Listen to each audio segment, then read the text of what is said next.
Welcome everybody to the Get Bit Podcast, the podcast for blurs, for nerds. If you have a fandom, you are most certainly welcome here. We are your hosts for the most, Spartan, Show Guy Joe, Tafara TV. Gentlemen, it is the weekend. How are we feeling? Completely forgot Spike Lee's movie dropped today. Oh, dang. Highest to lowest with Denzel and A$AP Rocky. Oh, you ain't the only one because I forgot it too. I completely forgot it. But dang, yeah, I completely forgot about that. Now I feel kind of sad about that. But anyway, what about you, Joe? 200 episodes old. Yes. Oh, are we officially at 200? Yes, we are. Nice. We are. This is episode 200 of the Get Bit Podcast. So, yep, we are definitely 2 centuries old, if you think about it. But as you can see, Just my knees. But as you can see, guys, we are a little bit more on the leveled up side, so we do try to watch our language, but sometimes words do fly. At the same time, guys, and we do show movie trailers and video game trailers that might be a little bit on the graphic side, but viewer discretion is advised. Aside from that, welcome. So, really, how do we start off episode 200? Well, with a little bit of trailers. We do have a couple of trailers that came out, as well as one confirmed trailer from Gamescom that is actually happening. But I want to start with this one because if I'm pronouncing this right, Wuchi the Wayfarer. This is interesting because, we're already getting Phantom Blade Zero.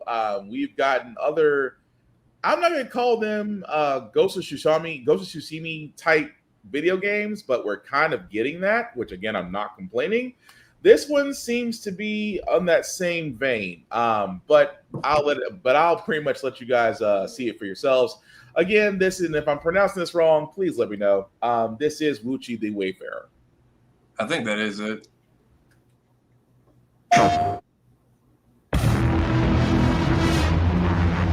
청도삼인 국어뿐이 대동강변 열매거리 흥망자 이름을 혈자리라 목자리라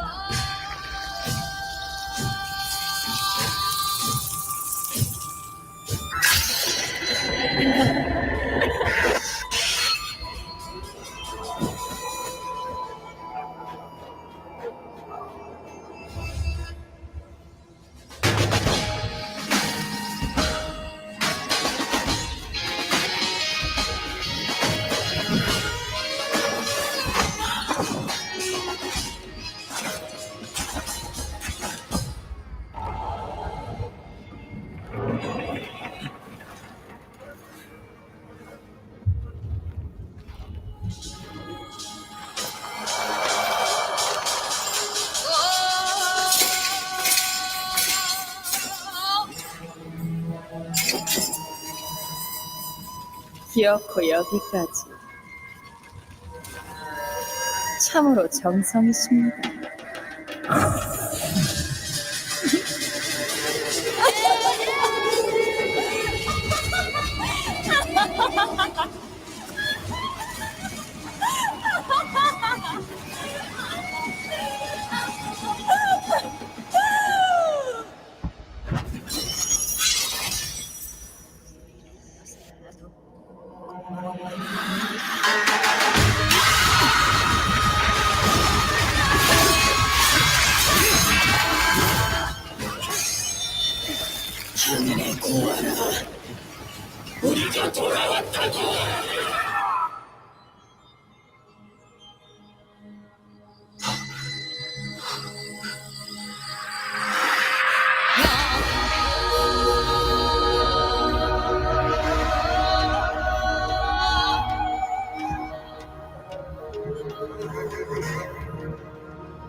All right, so that was Wuchi the Wayfarer. Again, this was just released this week.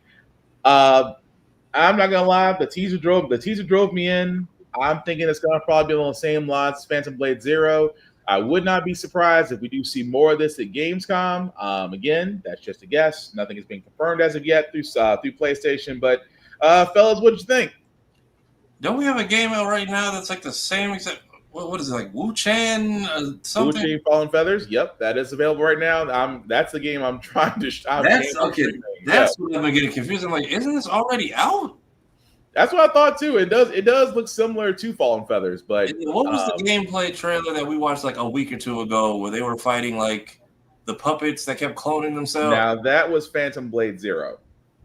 Okay, it's all kind of blending together right now. So now, don't get me wrong. It's the thing that it's like, oh, again, they're all coming from the same vein, but I like it.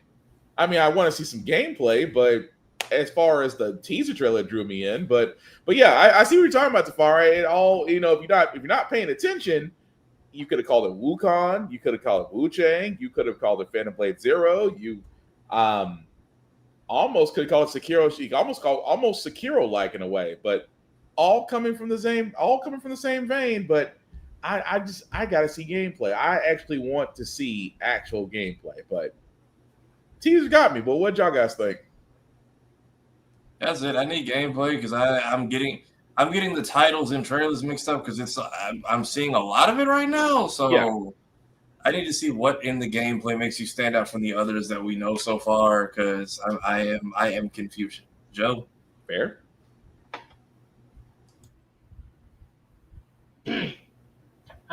First off, it's good to see that the bird from K-pop Demon Hunter is still getting work. This looks to me like Korean Onimusha because this is a Korean-based game. Mm-hmm. Outside of that, I don't know too much. I know about as much as you guys. I know Wukong is Chinese mythology. Yeah. I know Sekiro is Japanese inspired, so we got Korean. So this is Korean gaming. I'm okay with it.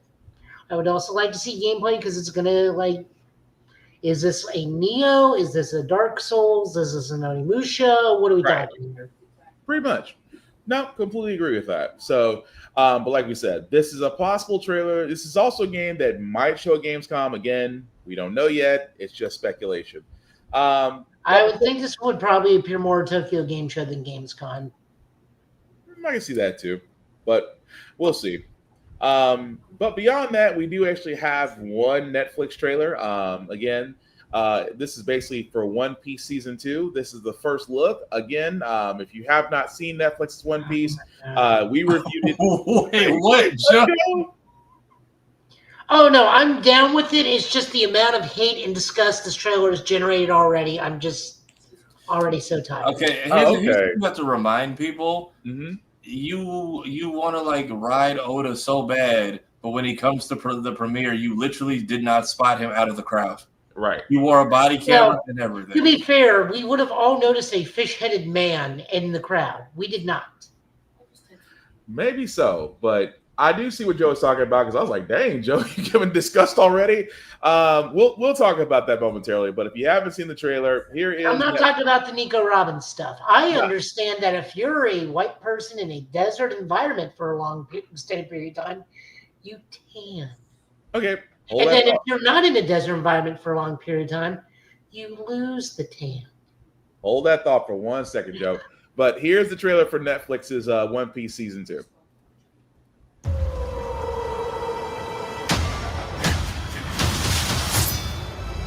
Everything I've done, everywhere I go, is for the One Piece. What is that?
All right, so that was the trailer for Netflix's One Piece season 2. As you already can see, season 3 has already been confirmed. Now, Joe, for all those that don't know, to explain what was the negative reaction toward One Piece for those that may not know. Vivi was casted as a black person. Apparently, and that she's not even. upsets a lot of people, even though she's the queen of a desert kingdom. Apparently, she's actually Indian. That's even better. Yeah. Which I didn't realize. I thought it was a black woman too. I was like, maybe she's got the right heritage, or she's Egyptian. I was like, nope, that is straight up an Indian woman. Y'all Is this just a Madagascar thing all over again, where she's black and Indonesian, possibly? Potentially. Oh, I know potentially. I know his casting is all personally selected, and it's very much where he thinks these people would really be from, and that's how he goes. So I'm like, yeah, I don't think the people in the show would work for this. So I'm not shocked to see Vivi is. And then they were mad about Nami and her sister. I'm like, y'all remember they were orphans, right?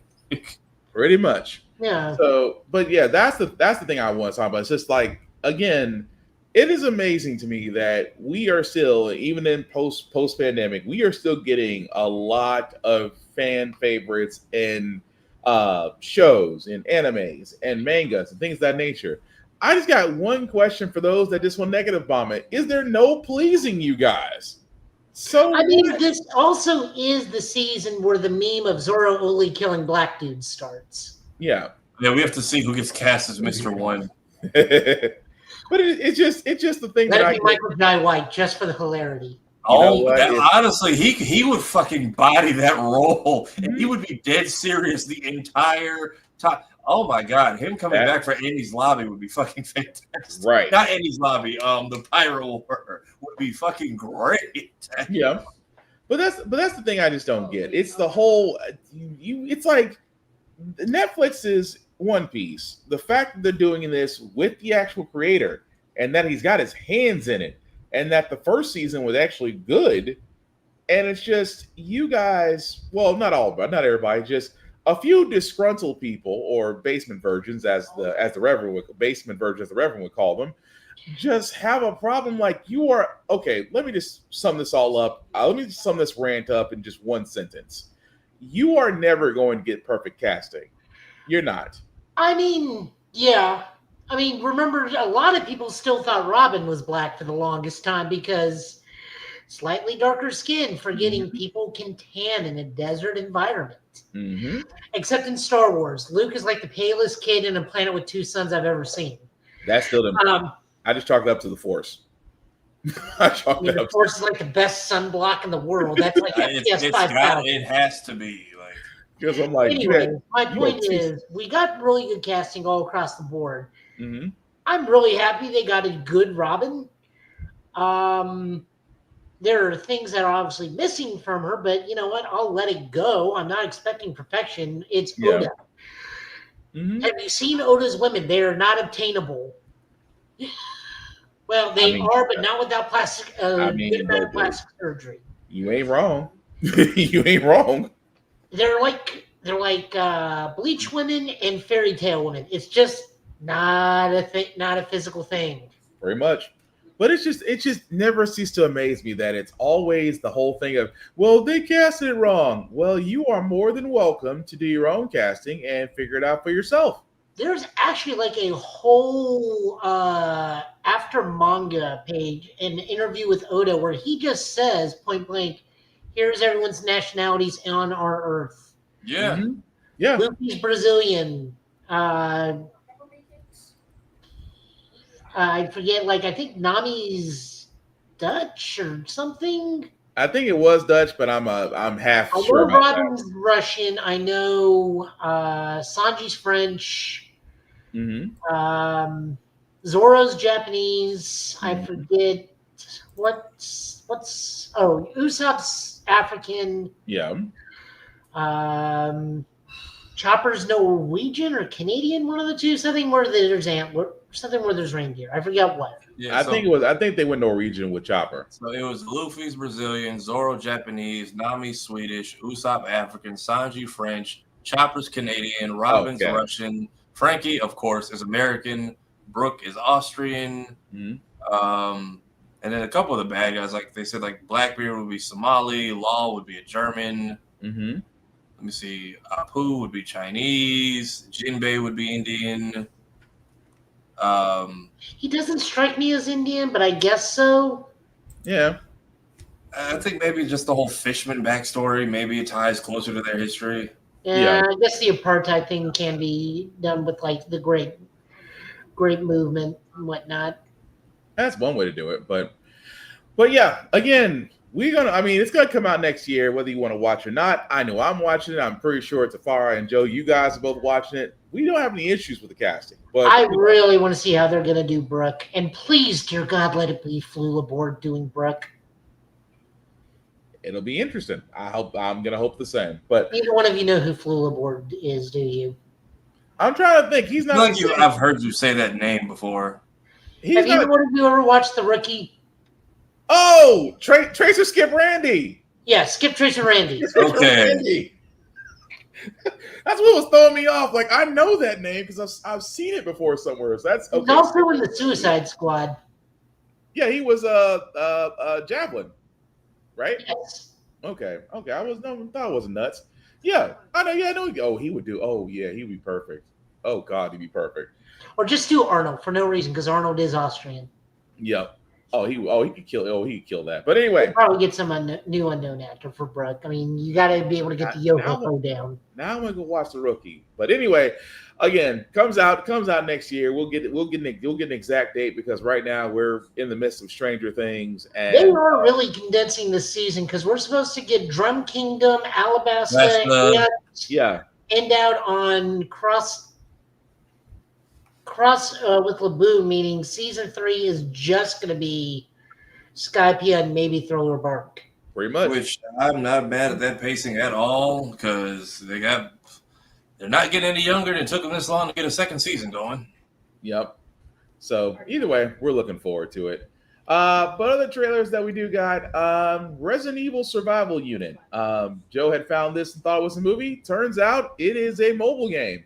Which is only slightly higher than Pachinko game in terms of things we want to see.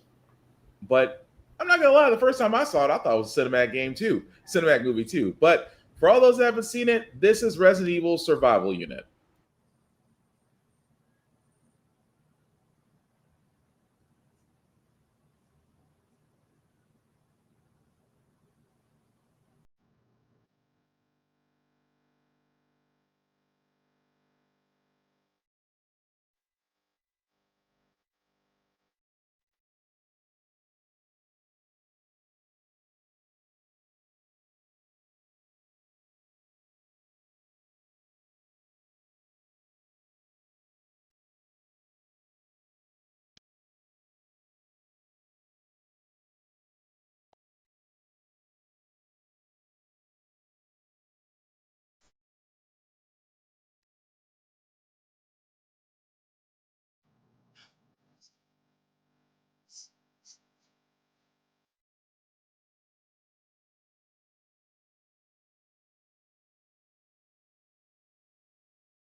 I'm not gonna lie, the music itself doesn't match what's going on at all. Sit through the whole thing at least. I mean, it just Queen Bee, who is a very prominent Japanese black trans singer. Mm-hmm. He did a song "Fire" for Dororo, the Dororo remake. Yeah, which is really good.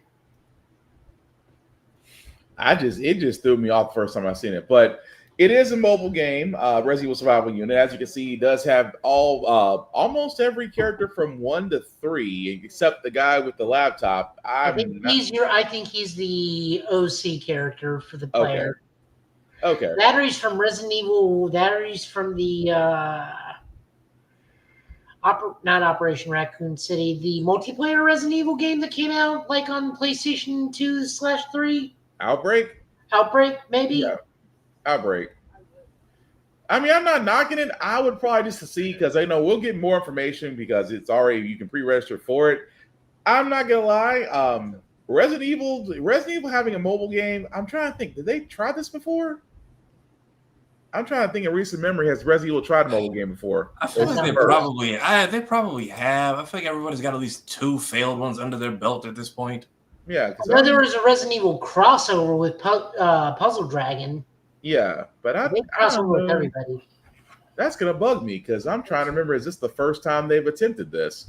But either way, you know what? I would probably look more into this because I just want to see what they do. If this is supposed to be strategy decisions, I'm thinking Final Fantasy Tactics meets Resident Evil. So I mean, it might be good, but I'm not gonna lie. I do want to kind of see more of this. I really do. I don't know what it is about it, but I want to see what more they come up with. But again, it'll be sometime this year, so take your pick. It might be Tokyo Game Show. It might be actually, I think this might actually be Gamescom because Tokyo Game Show's in December, right, Joe? No, Tokyo Game Show's in September. Oh, September. Okay, so they might do it in September. Actually, I take that back. It might be Tokyo Game Show since it's Gamescom is next week. Yeah, I know. So that's where I'm trying to think where it could possibly be because, like I said, it looks interesting. I just need to see.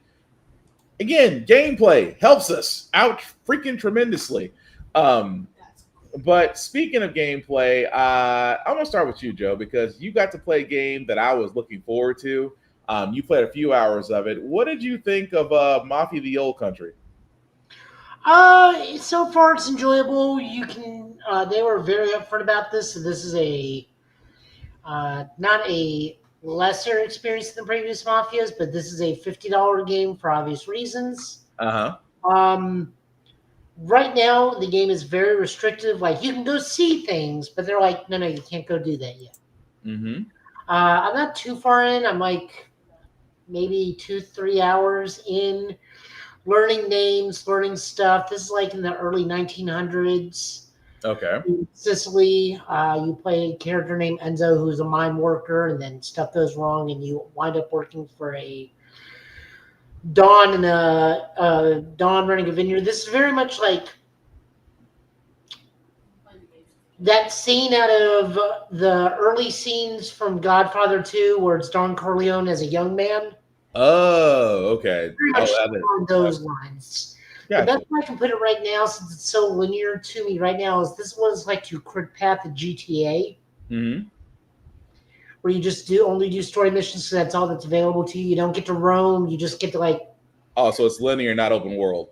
Not yet. It is open world, but not right now because they're just setting me up for things. Like just did one like upgrade mission where I go talk to someone's mom.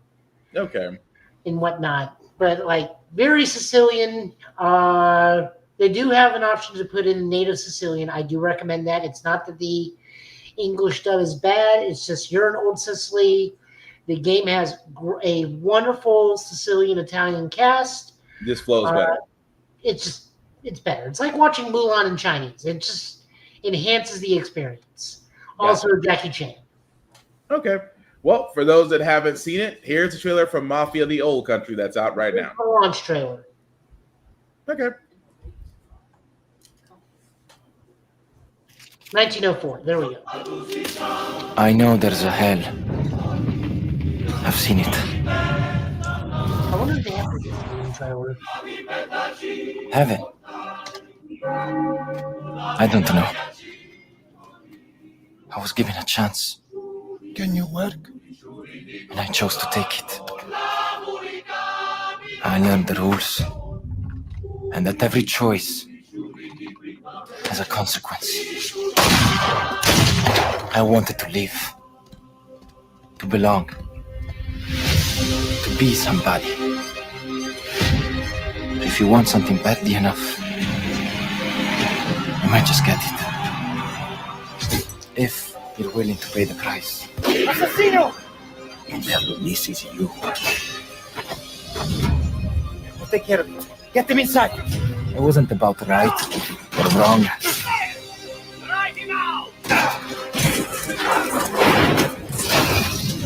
It wasn't about survival.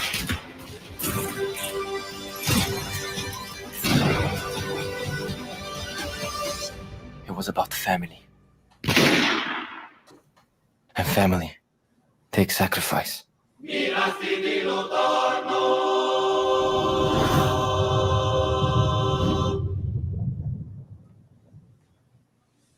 That's pretty cool.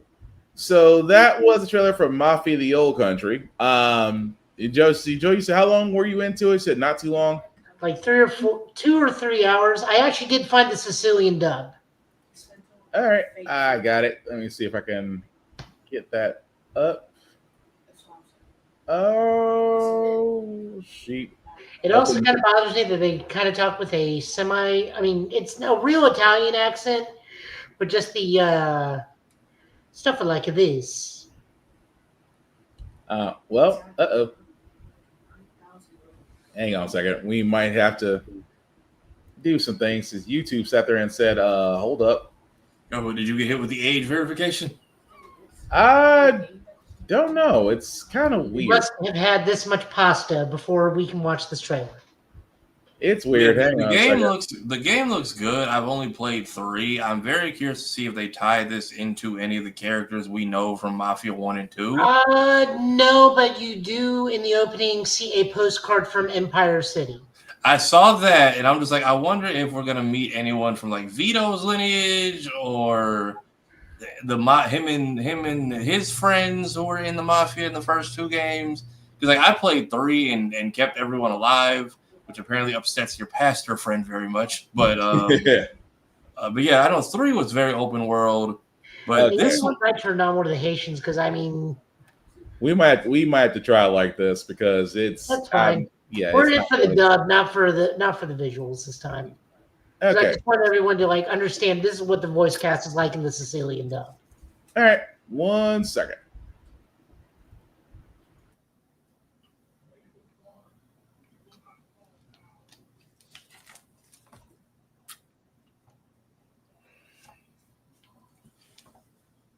And no sound. just try refreshing the page, maybe. Amici, famiglia, come figlia bellissima, Isabella. Non Torresi ci offre protezione a gente ruo posto. Certe volte ci sono clienti non troppo ben disposti e noi dobbiamo... Darci una lezione. A riguardare ci loro debite. Questa è una cosa nostra e di Spadaro. Donne vengo io, la parola data è sacra. Se è chi so che è tu, non c'è nessun problema. O donna sardonete, Enzo. Questa è un'opportunità. Giuri di dedicare il corpo, anima e sangue a questa famiglia. Enzo, non lasciamone fuori! Ma una volta che ci messo in menzo di Isabella, le cose cangiarono.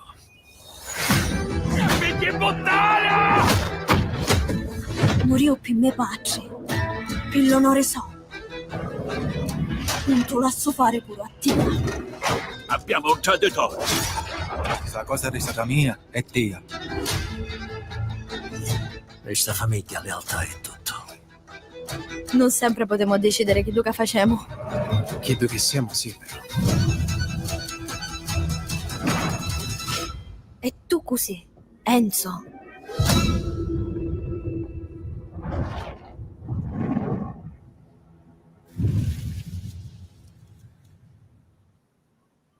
I can see a difference.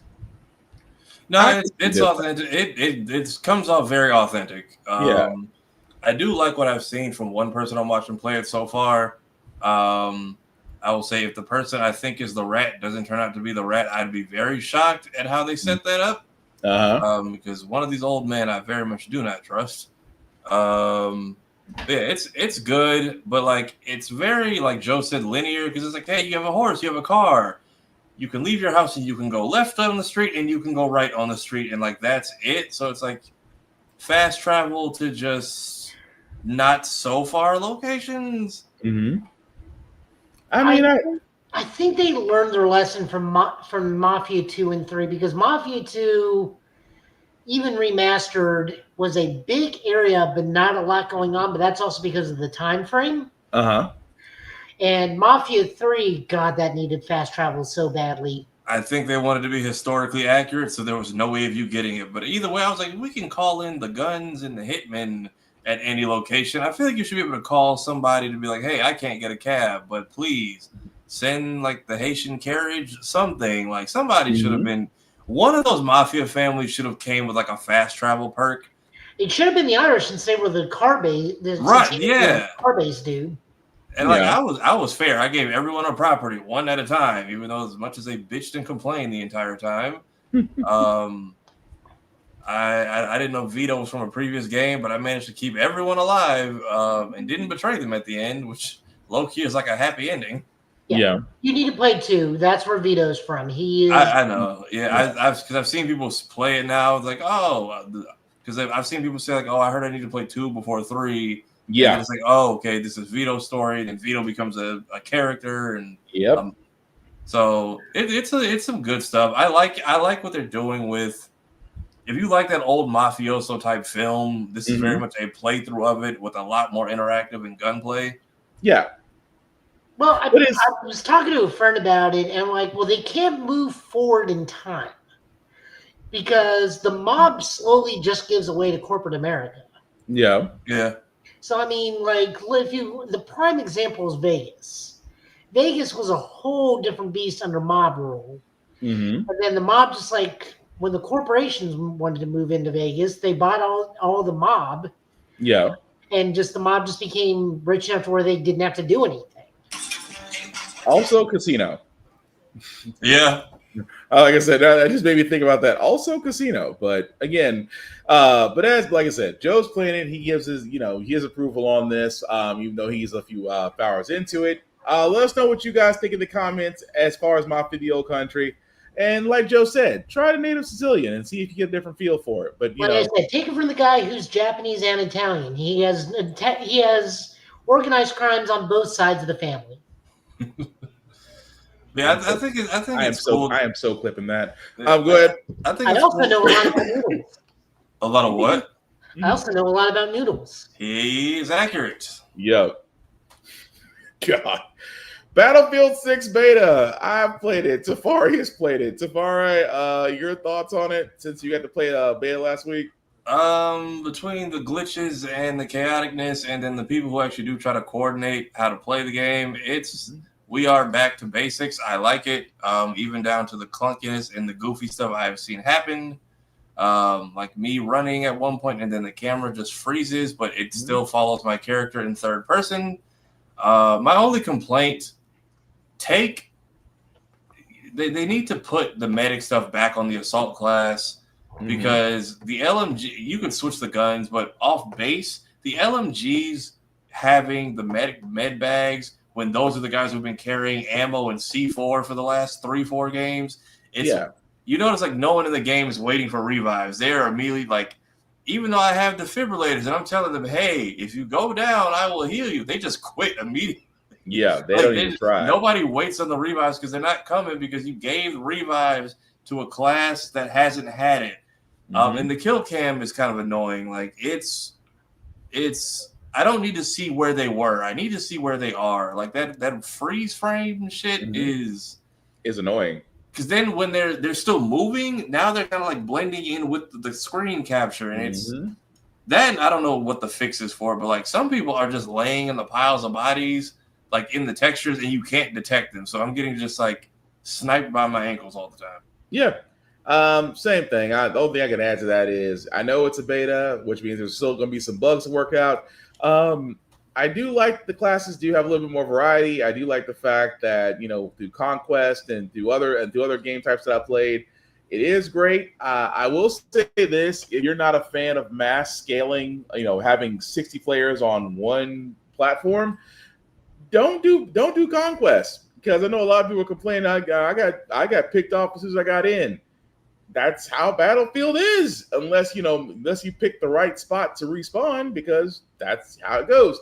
But overall, I didn't really. I mean, there were some camera issues. There was some aiming, but again, I chalked this up to beta. Not everything's gonna be perfect, but from what I saw, it looks solid. It looks like you guys really did take Battlefield 3 and improve it. So I may give it a shot once the finished product comes out. Again, this is the last week for the beta. I think it ends on Sunday, if I'm right. So if you haven't had a chance to play Battlefield 6, you didn't get a chance to get in last week, this is your final weekend to get in. Although I will say, Call of Duty has double XP, which is they're trying to entice people to go back over there and play Call of Duty right now. But again, let us know what you think. Although Tafara, I did find this. I don't know what this is. This is straight up recorded from one of my matches. Because at one point I just kept getting picked off, and as you can see, we've lost damn near every objective, and I think my team just gave up because the match is almost over. And I just see 6 people with repair torches trying to flip this tank back over. Mm-hmm. And I'm like, normally it should either explode or they give you a flip mechanic, but neither one was working.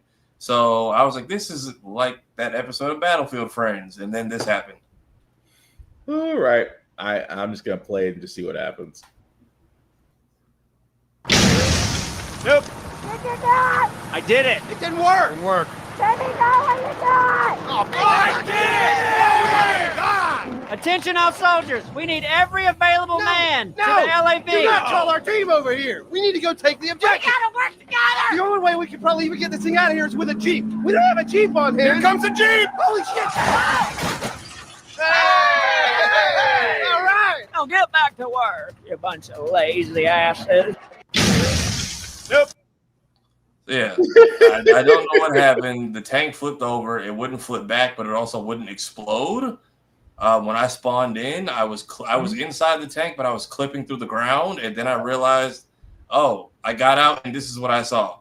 So I was like, I can do something funny with this. Rest in peace, Stick 44, man. That Battlefield Friends is what got me into the franchise. So when that dude passed, that was unfortunate. I understood.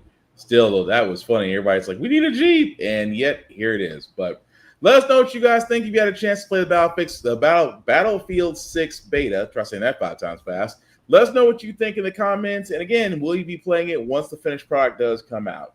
But we do. I'm sorry, go ahead, Joe. Sorry to interrupt. Real quick, I actually got new news on Wuchi the Wayfarer.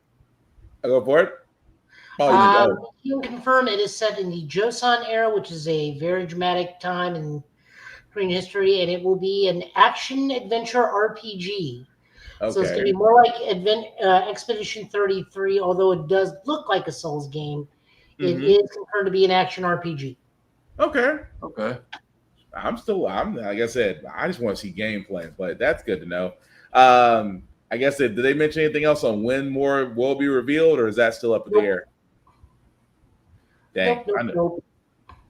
I knew they would do that to us. Wuchi will explore the tale of Chan Uchi, a Korean novel based on real-life Taoist scholar who lived in the Joseon period and possessed magical powers. Okay. Well, at least that's good to know. I kind of wish they would sit there and say, you might see more Gamescom, or you might see more Tokyo Game Show. I'm just, give me something. But yeah.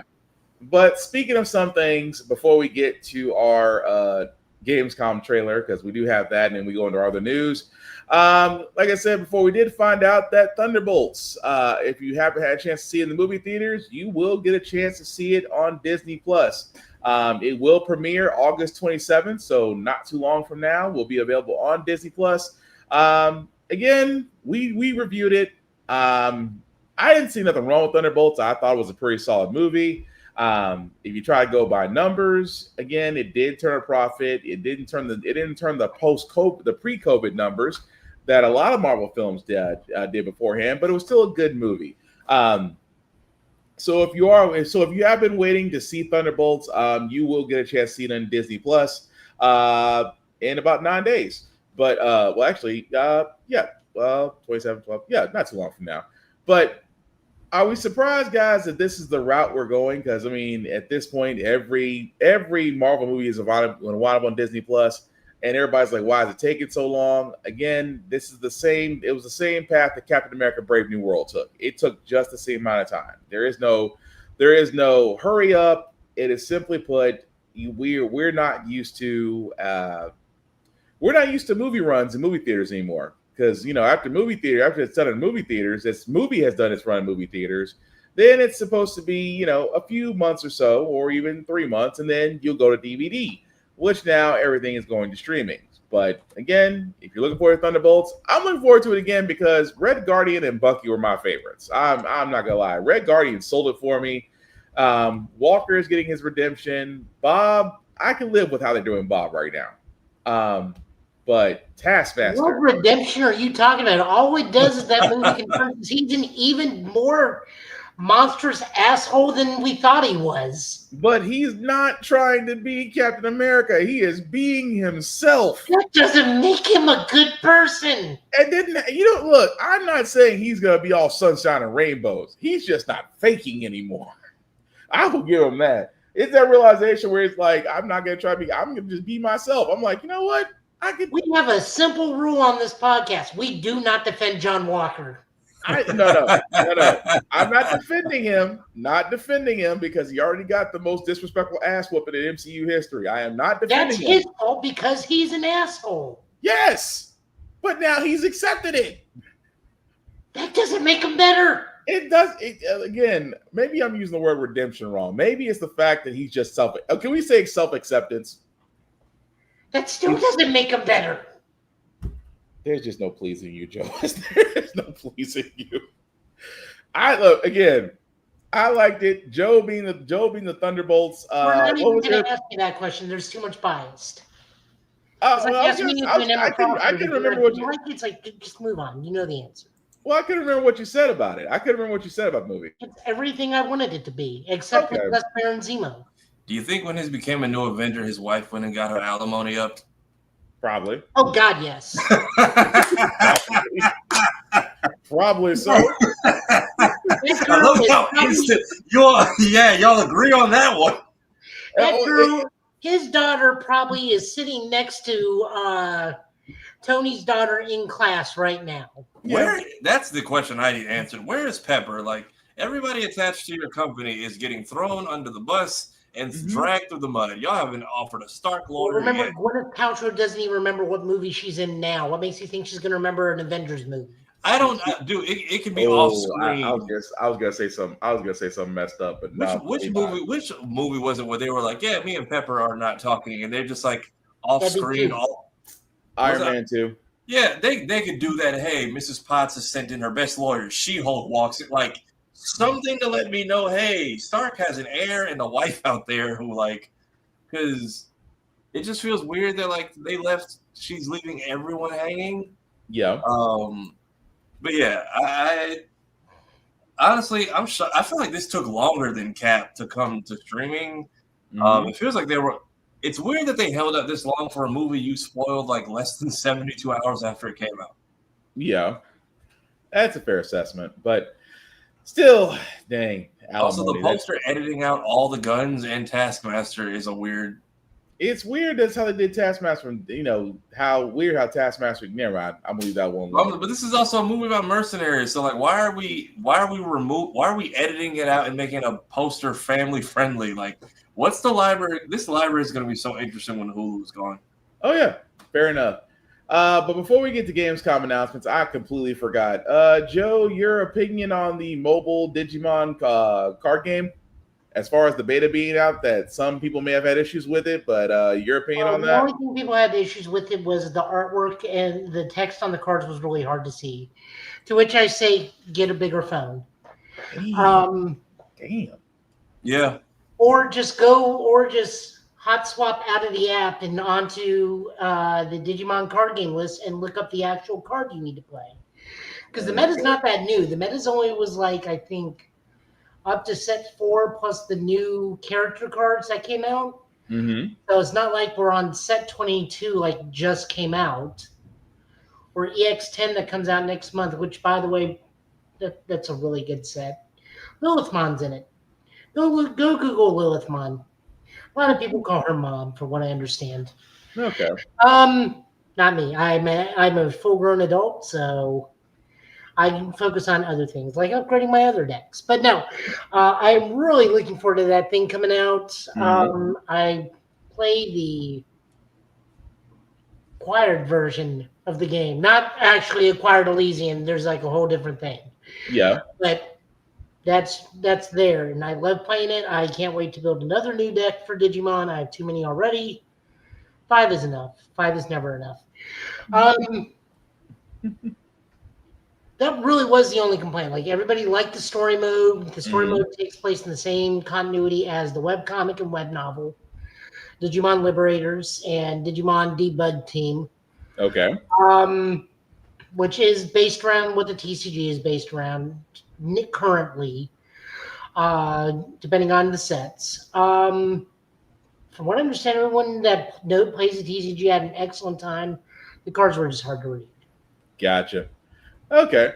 Well, still beyond that, going into some Gamescom news, like I said, we don't really have a lot. We do know one trailer that was confirmed for Gamescom, which we'll show momentarily.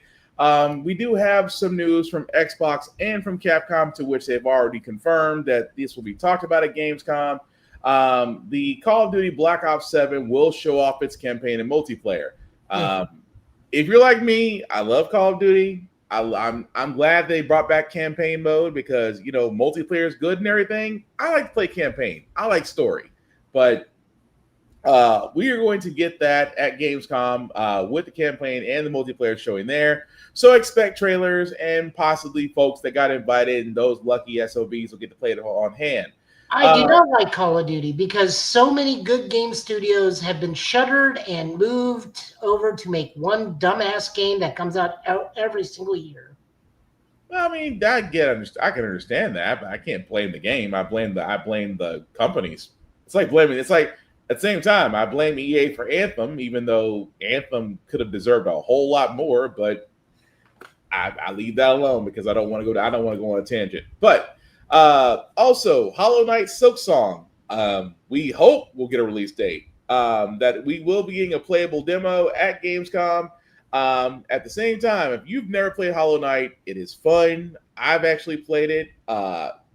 It's very. I don't want to compare everything to Cuphead because Cuphead is such a great 2D side scroller, but in this case, Hollow Knight is kind of like that, but just visually beautiful.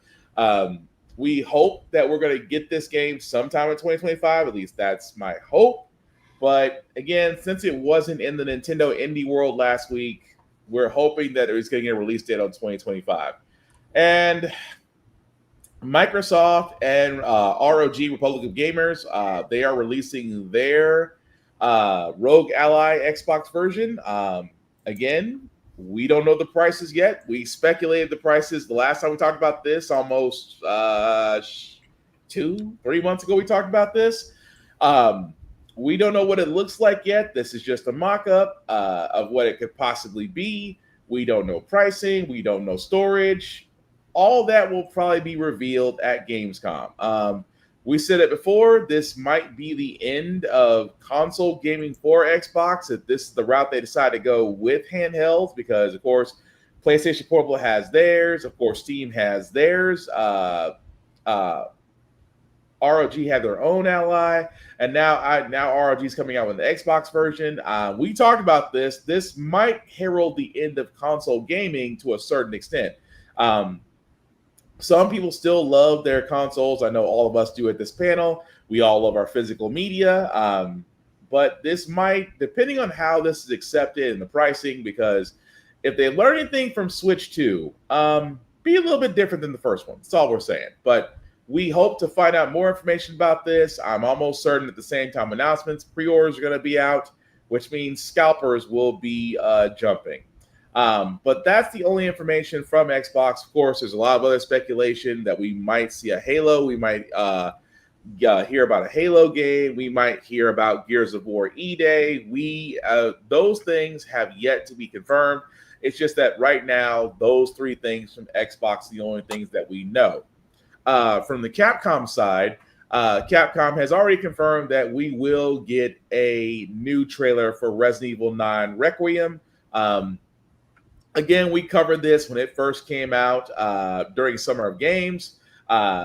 Love the fact that this is actually following a character sort of from Outbreak, and that it is going back to it is going back to Raccoon City 30 years later. So again, outside this trailer, I hope they give us a lot more information on this. I again love the Resident Evil series. Village, Biohazard were great. 6, not so much. But again, we'll find out once Gamescom happens next week. But fellas, anything else that we think that might actually be shown next week at Gamescom, and just speculating off the bat? I have no idea. I want to say, what is the game I'm trying to think of? Little Nightmares, maybe, but I feel like they've shown what they want to at this point. I think the game comes out soon, or if not early next year. Other than that, not a lot on my radar, honestly. Yeah, we'll see who's cooking up what, if anything unique or interesting comes through. All right. Joe, what about you? Maybe we will get to see from Capcom either the first gameplay trailer for Onimusha 5. Yeah, 5. God, I forgot about Way of the Sword. I forgot about Way of the Sword. Maybe update 3.0 for Monster Hunter Worlds.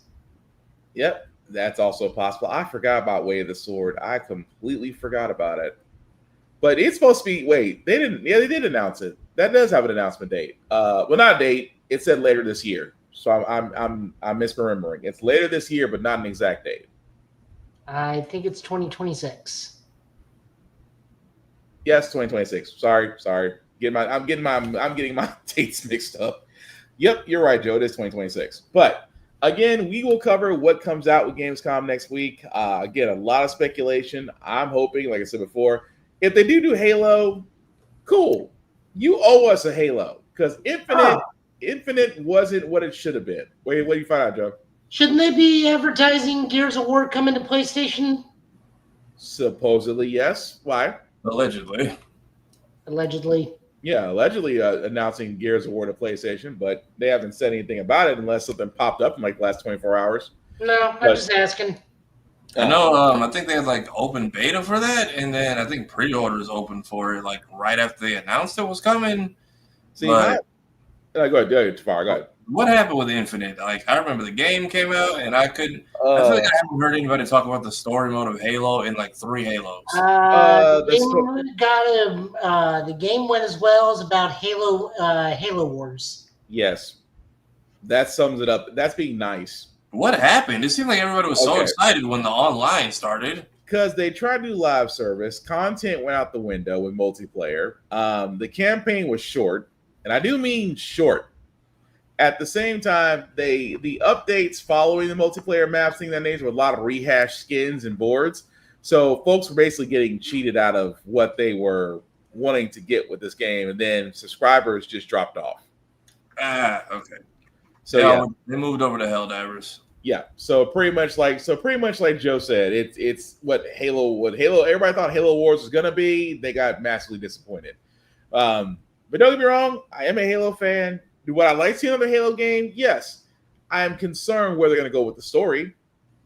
Because Halo 5 Guardians kind of murked it, so you can't really continue with Master Chief as it is right now. If you are coming out with a Halo game, like I said, hopefully you guys have went back and looked at things. I'm not 100% sure about that. Gears of War E-Day, again, that game I'm looking forward to because the Coalition has been very quiet. At the same time, Microsoft, you owe us one, especially the fact that you guys have been cutting games left and right because we were supposed to get a Perfect Dark and you shelved that game. So hoping for Gears of War E-Day, hoping for a lot more information, but we will find out next week. But we do actually have a trailer that is also going to be played at Gamescom. I thought this was interesting because it kind of reminded me a little bit of Deus Ex. A a little bit of Metal Gear, but I do love the story where they're going with this. If you haven't seen this trailer, it's called Neo Berlin 2087.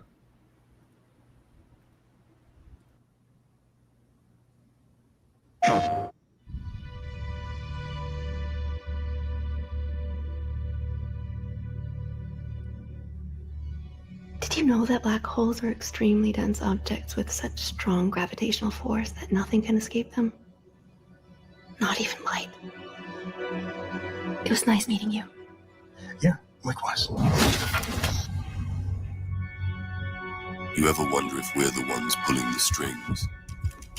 Or just living inside someone else's dream? Do you know what I'm talking about? No, fake Morpheus. Pain still feels real. Neo Berlin. What do I really know about it? She's like you. She needs your help. Oh, it is okay. I thought you were kidding. Please, none of this fits.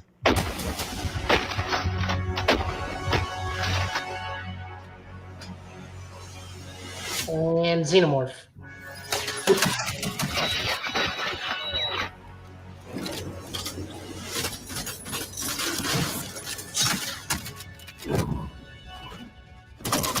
You think you're solving the case. This is so much bigger. What if the case is you? He dies, he dies. The world only works with order. Without order, chaos breaks out. It's out of balance and we must restore it. Do you understand? Thanos? Nolan. Yes.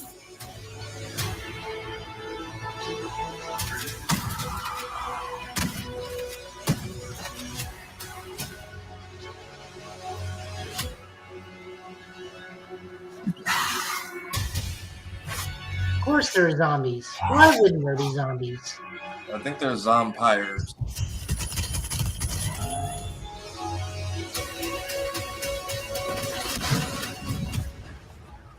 Nolan, what have you done? I took the blue pill, like you asked. I'm sorry. I was trying to laugh, make sure I was muted. That was Neo Berlin 2087. Again, this is also going to be shown at Gamescom. It is interesting to me because it freaking reminds me of Deus Ex. Deus Ex is a little bit of Solid, a little bit of Metal Gear Solid. I like the fact that you threw in the red and blue pill. That was funny. I didn't think about that till just making those analogies when it's Cyberpunk 2077, Neo Berlin 2087. Well, I mean, is it bad that I didn't get Cyberpunk from that?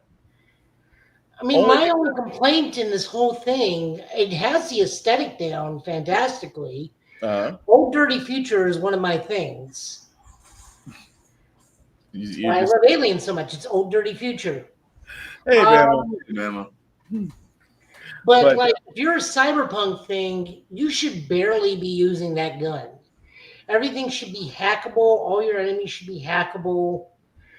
Like, that gun should be like the last thing you use because you could like hack into their cybernetics and just shut them down remotely. But that makes me think it's not. That's what makes me think it's not. Oh, you're gonna have fun, Bama. You just download Battlefield.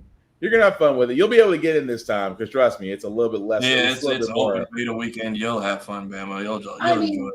Yeah. This is just how I play Cyberpunk. I can't speak to anybody else. I mean, there are multiple ways to play that game. Well, I really got Blade Runner and Ghost in the Shell from that. That's kind of what I was giving. Which makes an even better analogy because, like, Ghost in the Shell, they hack the shit out of people before they shoot at you. At this point in my Cyberpunk game, in my current run, I basically am Emma Frost. I just look at people and they drop. Damn. But I mean, it's interesting. I will say this. I kind of want to keep my eye on that one. Oh, don't get me wrong. I'm getting it. I'm not. Oh, I know what you're saying. I'm getting it. Yeah, I know what you're saying. But I'm just. Oh, you also download Call of Duty. Oh, it's double XP weekend or double XP weekend for Call of Duty right now for Black Ops. But yeah, it looks interesting. I will say that. But yeah, I'm waiting to see what more they come up with. But yeah, it just looks cool. But Tafara, what'd you think? It's interesting. It's got a lot of different aspects. I feel like it's not. It can't figure out which one it wants to be though. Like even the slow-mo stuff was giving like a little Max Payne-ish. Yes. So, and then we're running slow-mo in Cyberpunk. That's a build. Well, yeah, there's a Civic. Yeah, this what's it called, Joe? The starts with S? It's the thing that dude has in Edge Runners. Yeah. Okay. Yeah. So I'm not knocking it either. It looks good. I need to see a little bit more and figure out what are we doing, where are we going, and are we in the Matrix or is Morpheus guiding us through the not Matrix? Like, I'm not gonna lie. The first time I saw the show, I'm like, how are you guys not getting sued? Because I'm not. You didn't say it, but and also that voice that you're trying to go with, I'm like, how are y'all doing this and not getting sued? Because I'm just saying that's hella close. But we'll find out as more information comes along about that. Before we get into other news, PlayStation Plus, for all those that do have it, the additions that are coming to August, that are coming not too long from now. Mortal Kombat 1, who didn't see that coming? Marvel Spider-Man, Sword of the Sea, Earth Defense Force 6, Unicorn Overload. Overlord. Say what? Overlord. Yeah. Horizon 3, Alchemist of the End and the Secret Key. Mm-hmm. And then Indica, Harold Halibut, Coral Island, and also in the catalogs you will get Resident Evil 2 and Resident Evil 3 Nemesis if you do have the premium and have the plus and up. I talked about this with Joe. I was like, Marvel Spider-Man is coming to premium game catalog, but 2 is nowhere to be found. I wonder if that's a thing between Marvel and Sony, the Marvel and Sony thing. I guess so, because I don't know. I don't know what the rights are with Miles at this point. I really don't. I mean, they set up a lot, including a movie tie-in in the last game, so it's a little all over the place. I guess, because I was like, Mortal Kombat 1, although let's be honest, it was bound to show up because support for Mortal Kombat 1 is if it's not already gone, it will be very soon. So, incidentally, we did hear from Ed Boon that there will be no more DLC, but there will still be balance patches. Okay, so they'll hold on to it for at least as long as they can. Well, I do know Mortal Kombat 1, when it was starting out, it was great. Marvel Spider-Man, great game if you never played it before. Sword of the Sea, I don't really remember that. Is it Activision Spider-Man? No, it is Insomniac. Earth Defense Force 6, I've never played it. I'm not playing it until a certain point because I can't deal with the spiders, but that's just me. Anybody play Unicorn Overlord? I am going to because I was looking forward to that. It's a real-time strategy. It's a tactics game. Okay. By the same HD 2D style graphics and whatnot. It's kind of like PlayStation's what the hell is it called? Not Breath of Fire. Not Advance Wars. What's the Nintendo one? I'm trying to figure out where you're going. The Advance Wars is the Nintendo one. No. It's the Sword and Shield Nintendo Tactics game. That's a lot. It's where Marth and Roy and Ike come from. Earthbound? Wait. I'm drawing a blank. Let me just Google Nintendo Tactics RPG. Fire Emblem. Fire Emblem, yeah. Okay. This is Sony's Fire Emblem. Gotcha.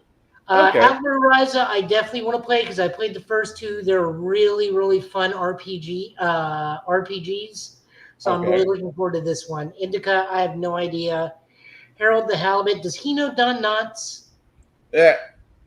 I saw you go. None of you are going to get that if you're a certain age. I got that reference, but Resident Evil 2, Resident Evil 3 Nemesis, nice to play if you've never played them before, or just, Are they the old school or the remakes? Those are probably going to be let me not say that. I'm not sure.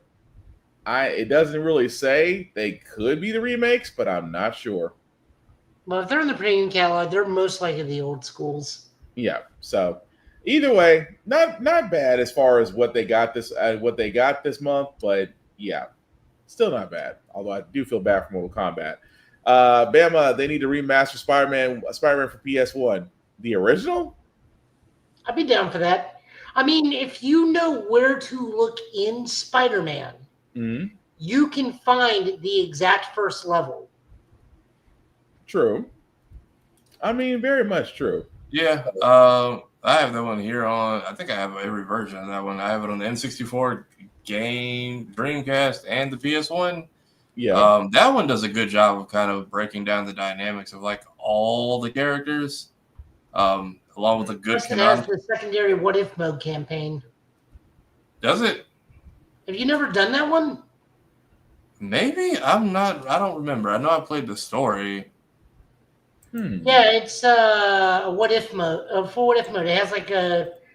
It's almost the same game, except even some of the cutscene dialogue is different. Interesting. You may need to go back and look at that, Tafari. I might. I feel like I remember doing a cheat for that when I was younger, but the way it plays on Dreamcast, the Carnage chase took the life out of me. So I was like, you know what? Back on the shelf with you. So in Spider-Man PS1, the game where you can recreate the first level of the first in this game is on top of the Rand building, then web swing forward. And you even come to the circle-shaped opening building, the tower's off to the left. Everything's the same layout until you get to the Daily Bugle. Okay. Well, that's good to know. It's a fun Easter egg. Yeah. Oh, yeah, the Watcher shows up to let you know you're in a different game. I remember this now. Yes. All right. Well, that's cool. But I did want to bring this up as well because, again, I keep saying, you know, we keep hoping for a Batman Beyond or at least a static movie. We're at least getting that in the comic book version. If you haven't seen this, you should be freaking excited that we are going to be getting a Batman Beyond static comic. That's going to be called Batman/Static Beyond. It is going to be a 6-issue run this fall under the Elseworlds. So again, looking forward to freaking this. It will be coming out November 12th. Again, for all those that don't know, this is basically going to be following Terry McGinnis. Of course, if you don't know who Batman, you don't know who is Batman, who's the Batman Beyond by now, can't really help you. But what's actually going on is this is pretty much Terry in his role as Batman and a older Static who is trying to just find his way. So I love the fact of where they're going with this because they're trying to say at this point, like I think what the guys say, Static is a former teen hero who grew up taking on even more responsibility for his city and larger world, while Terry is still figuring out how to do these things in his own way. Terry's still a high school student, but he's also got the way of the Batman mantle, the expectations come with it as key parts of his life now. As an adult member of the Justice League, Virgil's at a different part of his journey, but he's driven by an adolescence where systemic injustice changed what it's meant to live in his hometown of Dakota. Okay, I'm good with that. I am honestly good with that. But fellas, what are we thinking? Because I know I'm doing this. Sent one more thing over to you by the artist that looks at the other two of the other characters that are going to be in this book. I think. Give me a second. Be the Twitter link I sent you. Give me a second. But as for this, I'm looking forward to it. I love Adult Static. It was one of the best things they did in Justice League Unlimited. I would love for Wilfredo to just read the comic, but I know he doesn't want to do Terry anymore now that Kevin Conroy has passed away. Right. Oh, that's the Capcom. Oh, is he on that same on the kind of like the same thing Mark Hamill's on? What do you mean? Basically, I'm not if I don't have my Bruce, I can't do it. Yeah, pretty much. Yeah, pretty much. Okay, I do have that. Oh yeah, because they both came back from Crisis, and that was it. Okay, so I do have it. Sorry, Joe. Cool. Add the next screen. Yeah, add as the next screen. Sorry. Is this where the guy said like he watched all of like both shows to make sure he got it kind of down? Yeah, I like seeing this. Okay, so yeah, this is Static Beyond Shutdown Suit, which is really nice. What do you say to Bama? Fun fact: Doc is voiced by the same actor who voiced Alfred on Batman animated series. Did not know that. Oh yeah, if you listen to those PS1 games, there's a lot of familiar young familiar voices that pop up. Oh yeah. Yeah, I did not know that. But that's again, I am completely loving Sack's new Sack's look. Batman Terry has went more tactical again with the cape. It's kind of almost Arkham Knight-ish in a way, but I'm not complaining. I like it. But yeah, that looks pretty freaking cool. And new character Beacon. So this is apparently Rocket's son as an adult. Gotcha. Or at least a teenager. Yeah, son of Rocket and the godson of Virgil August. Yeah, the one that doesn't have a case of the tisms. Cool. Right. He may not in this continuity. But why? He definitely does in Young Justice. That kid is not. Yeah. My girl was done so dirty. And no Killmonger haircut. Thank you, God. They gave him a little bit of the Miles Morales final battles. Yeah, and then Shutdown, which is, I guess, Melvin Kim, a highly intelligent. I'm going to say this, and you guys can direct hate me this. Does he not look like the one dude from Proud Family as a teenager? Oh, Michael? Phil Lamar's character? Yeah, Phil Lamar character. Yeah, well, Phil's character, which is now E.J. Johnson. Yes. Yeah. It's not just me. Mm-hmm. It's like I just looked at that, and it's like, is that Michael? No, I got that too. Let's see. Somewhat of an outcast, most of his peers rely on technology and the work. He prides himself on pure human ingenuity.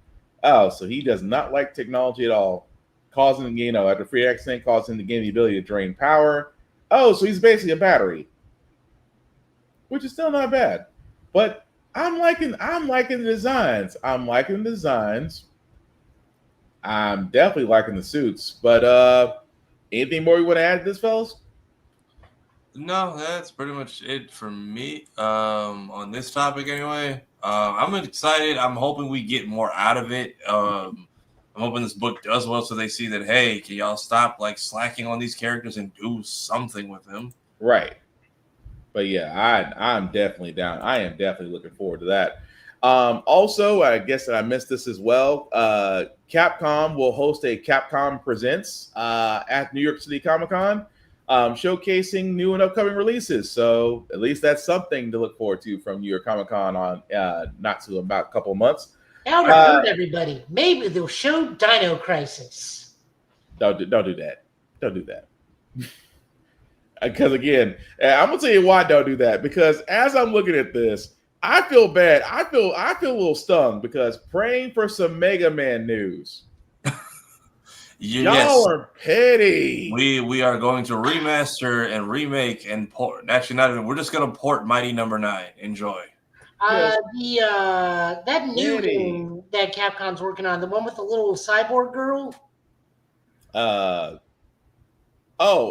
Shoot, the one we showed the one we showed 2 weeks ago. Yeah. I can't think of it. that. A lot of people are thinking that's actually like a secret Mega Man game that no one's just talking about. I'm sorry, that just got me on that one. Please give me Azura's Wrath port to PC. That'll never happen. For the I would take an Ashura's Wrath remaster or port because it is I think stone locked on the 360 along with those DLCs. The original game was sold in pieces. There's no way to get the complete ending by itself. You have to pay. The Street Fighter, and honestly, Ashura should have been a DLC character in a Street Fighter game at this point. I'm also surprised Ingrid's the guest character for season 3. Or is it season 2? Yeah, season 3. So maybe he'll be a guest character in season 4. Maybe so. Someone's really got some hoping. Project X Zone 3, Lady Demetress dating sim. Somebody's got a king. Oh my god. Night Before Christmas 2, Darkstalkers on the RE engine, which actually looked pretty freaking cool. Devil May Cry sequel, not seen that happen. Mega Man Zero HD remaster. Don't know about that either. We will never see another Darkstalkers game ever again. Nah, we won't. Devil May Cry season 2, maybe? Someone said Breath of Fire. Someone's on for Breath of Fire. Good luck. Them. How about the Beautiful Joe collection coming soon? You got hope.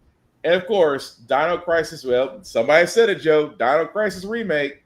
It's not going to happen. It's just. I'm sorry. It's just not. But yeah, don't get me wrong. We could. Capcom could do right by a lot of people. Will they? Probably not. But the most realistic thing for fighting games is either during that or during Tokyo Game Show. Mm-hmm. They formally announced CVS 3. Yeah. But they're hinting so hard at that with the Terry and Street Fighter and Ken and KOF or Ken and Fatal Fury. But I don't think it's just up there with Mega Man Zero. I'm sorry. Look, if we're never getting Azura's Wrath remade, remastered, it's just, I'm sorry. Of all the things Capcom fans have asked for, Capcom said, we're gonna do something different. But keep hope alive. But again, we'll see. I know New York Comic Con's a long way off, October 10th, but who knows what could happen. I did want to bring this up before we do get to our anime reviews, because I know this has been talked about to death, but I just want to bring this up and get your guys' opinions on this, because Star Wars The Force Awakens. John Boyega, again, I understand his position, I understand everything he's coming from, but he was actually speaking to someone at Fan Expo Boston, and he sat there and said that the story would have been better if eventually him and Rey were allies that eventually became villains, which he was saying, of course, him being Force sensitive would become a Jedi, Rey would actually succumb to the dark side, and they would eventually have to face each other. And that made me think, like, that actually would have made, and don't get me wrong, The Force Awakens, no matter how you feel about it, it's still watchable. Don't get me wrong. Do I think that they kind of gave us the whoop whoop when they sat there and said we were hoping to get a Black Jedi? Well, we weren't. But at the same time, I like where Boyega was going with this, was that it would have made more sense for him, because of the fact that he was Force sensitive, that he would become a Jedi.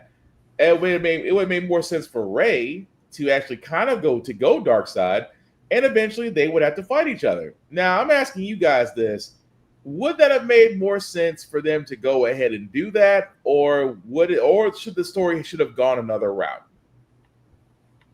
I wanted Finn. I didn't exactly want both of them to become like villains, but I was expecting Finn to become some kind of Force sensitive person, especially because he's literally the first person that pops up in the trailer. Yeah. Or at least like maybe she learns the Force and he learns saber combat. And they become like two halves of a hero. Even that first fight he has with Kylo is kind of epic, and then they just like let him sleep for half the second film. Yeah. But I wanted them to do more with Finn's character. I wish they would have done more with Finn's character in the games, but they just kept kneecapping him at every turn. I mean, that was the thing that I was getting at. It's just like, you could have had a better story. Don't get me wrong. I know some people may have liked the Force Awakens story. You had your nostalgia with Han Solo coming back and Chewie being back and seeing Leia, and I get that. I understand it. I do think that they could have set up for a better story at the same time. And I'm going to just go ahead and say it. You could have gave us a Black Jedi, because if Palpatine survived, Windu is still out there as far as I'm concerned. That's all I'm saying about that. But Joe, what about you? I mean, they did him dirty enough already. Why would he? I mean, it's really hard for me to see. I don't not see it. It'd be great. It'd just be a bit cliche. But it's also better than what he got in the third movie, where all he did is running around yelling Rey's name. That part. I'm just saying, I just thought it was interesting because, again, I will still watch The Force Awakens and the trilogy, and I still think that, oh boy, like I said, John Boyega did wrong. But from the point that he made, I just like thinking, okay, it just sounds like to me it would have been better. What do you say, Bama? They messed up with Finn, Rose, and Poe. Yeah, I completely agree. They did mess those characters up. But again, let's know what you think. Tafara, I know you brought up Crunchyroll because they having a fire sale or something. No, okay, so Discotheque Media takes like a lot of those like niche shows that me and Joe talk about, and basically it's like, hey, we don't have the money to like get raw files and remaster them, but what we will do for you is at least take the standard episodes and put them on a safe Blu-ray disc and package all of the episodes into one thing, so you can at least Amazon. Yeah, so they got all the new stuff they got, which is really just this first page where it says like pre-order and up is the new stuff. Yeah. They got Kamen Rider, Shin-Chan, which I've been trying to collect for the last like 3 years. Not Kaiju. I think this was just a crossover show special. I don't think it was it was an OVA series. I saw it on Netflix for a little bit. Devilman versus Cyborg 009, which is actually really good.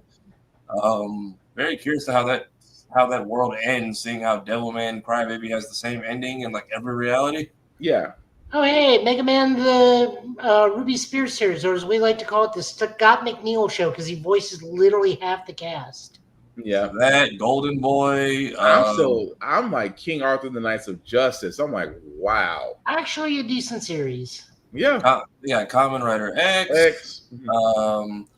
They actually have the first 2 seasons of MXC.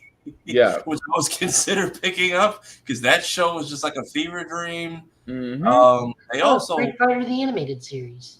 So Discotheque is very good at like that show you thought you imagined. Hey, we have the entire thing, which is why at the top a lot of them say SD on Blu-ray. Like I got the US edition of the complete series of Sonic X because I don't think Sega or 4Kids ever made one. Right. So a lot of so a lot of shows that kind of get forgotten about, or it's like, hey, what happened to that? They at least get a hold of like the episodes and just put them on a physical disc, so you can at least have them in some format. They have a lot of stuff on their Twitter, and they kind of go into deep dives about each thing they produce. Another one they had that I saw was they have the whole thing of Bobo. Yeah. And then they have the event. They have a few like older like titles because I don't know who they belong to, but like they have the Adventures of Sonic the Hedgehog, like the entire Jaleel White series. And I only discovered them because somebody had them like overly priced at MomoCon, and I was like, I didn't even know this got made. And then I looked it up, and I was like, okay, Discotheque is just this company. They just crank them out. Like what they'll do, they'll drop like 7 or 8 IGPX. So the ones that just say Blu-ray are upscale and they do have them upgraded. Yeah. So like this IGPX, I actually did buy. It actually plays really great. And they do give you 2 editions to play. You can do the dub or the sub, which is always an option. But they let you do the Toonami version, which is the opening and ending were kind of like altered to fit, or you can do like the original cut, which has like it's the original song and like long anime outro that was made specifically for the show, which they didn't air often, but they give you 2 different sets of DVDs. So one is the version we had on TV, one is the actual like raw cut that they made, and they both play very well. Soundtracks are also very different. I don't know what the difference was of licensing, but I've watched both of them a few times. It's really good. But that's kind of what Discotheque does. They kind of scrape everything that was like part of the production that maybe got cut out or didn't make it to television and just say, hey, we at least put it in some format. So like the old stuff, the 90s and 80s shit, it's gonna be what its original pixelation was, just on a Blu-ray. Some of these that say Blu-ray will just be we managed to upgrade it. Yeah, like this Sonic X is another one that I bought. Oh yeah, the complete. Oh, I guess yeah. But that's another one that's just standard edition on Blu-ray. Jesus, they got some good stuff.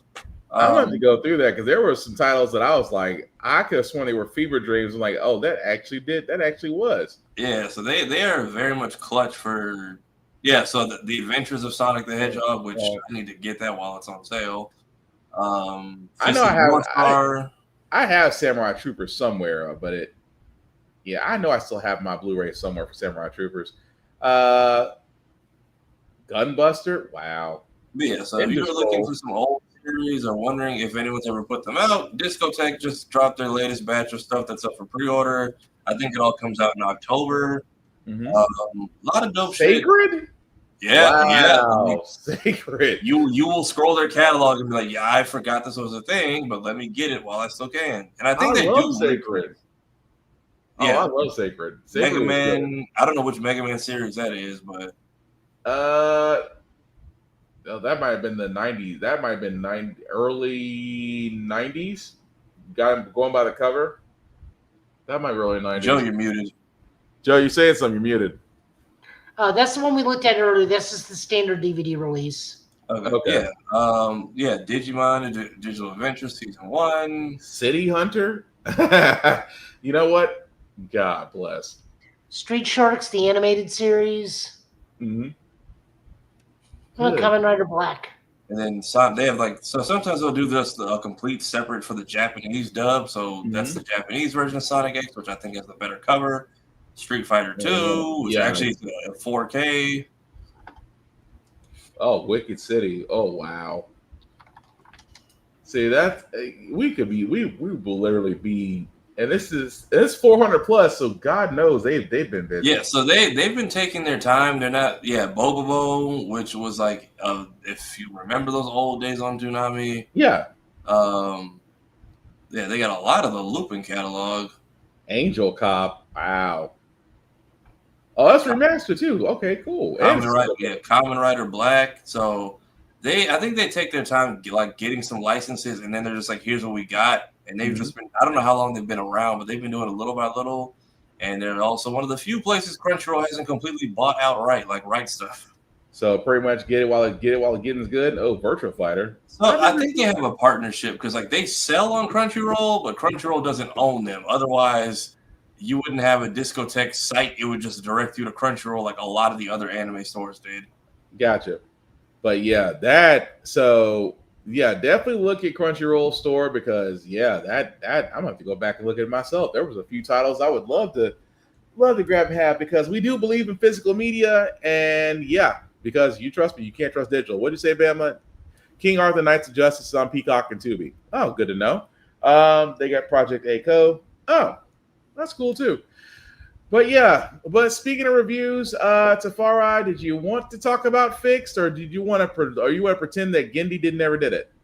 Look, the fact that he tweeted about Primal within 24 hours makes me feel like he leveraged that show and held it hostage until he was allowed to make Fixed, which it's up and down because it's like, yes, you want to be able to open animation to also be that level of raunchy because we kind of are. We don't have it right now except like South Park, but South Park is that paper-esque drawing, so they're allowed to be a little bit more loose with it. You don't take it as seriously.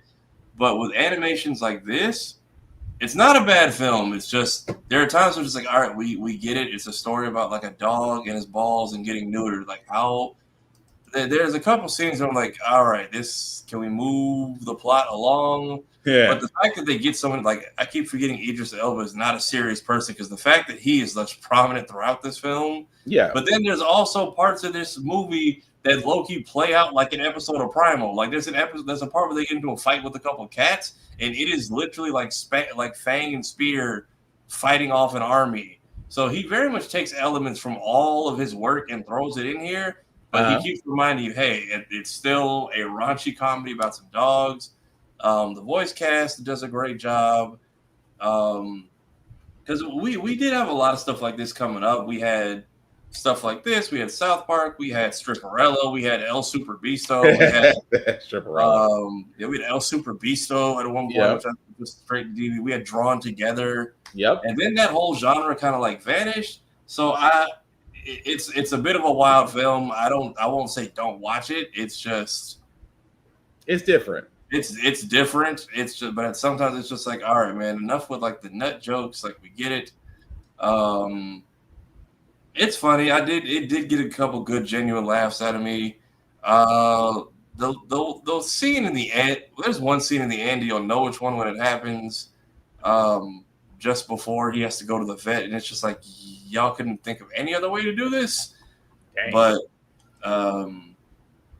Yeah, it's not a bad film. I'm hoping it paves the way for more adult animation without it just being like, hey, with a story to tell, not just, hey, we have a bunch of raunchy shit that's being told in a cartoonish way that's normally reserved for children. Like, because that was kind of my thing with Sausage Party. It's like, okay, like, we get into it, but after 30 minutes, it's like, okay, I kind of get what this film is. And even the TV show spinoff is kind of the same.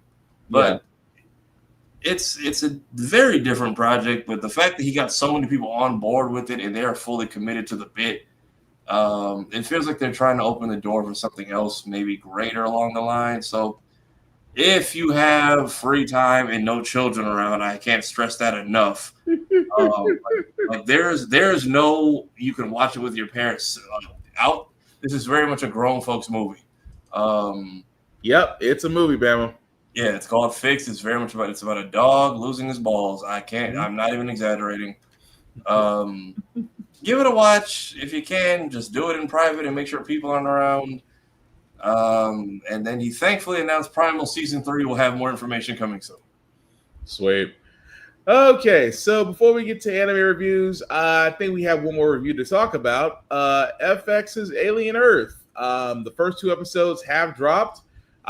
We are going to talk about it. So if you have not seen FX's Alien Earth and don't want to be spoiled for the next couple of minutes, mute us and come right back. But I'm going to start with you, Joe. What do you think episodes 1 and 2? What to death, and that's not just because Joe's the main character in this show.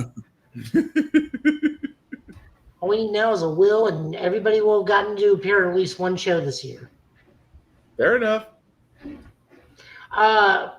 Everything was as good. Again, I like Old Dirty Future.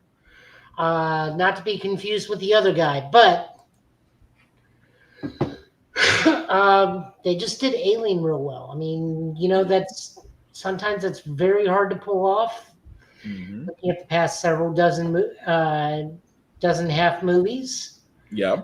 Out of the entire franchise, we only really have Alien, Aliens, and Alien Romulus that's done it right, except for the last 10 minutes of Romulus, but that's beside the point. Right. This one, they're adding in more new, different types of aliens, but still the xenomorph is king. In this one, the only complaint I have is I really hope they do an episode where it's when everything starts breaking down on the ship prior to it crashing. I can see that. I'm sorry. Are you done? I'm sorry. We're still talking to me. No, you go someone else. Like I said, I'm trying purposely not to spoil too much. It's just they did a good job. The alien is exactly what I want it to be. I just want them to do an hour-long episode, since these are hour-long episodes, to just focus on what happened on the ship, because that in itself is like a whole movie. Yeah. Yeah. Fair enough. Tafara, what about you? I believe this is a practical xenomorph, and I very much love the way they are using it. I fully believe it's not so much CGI. That is straight up a guy running around in the suit.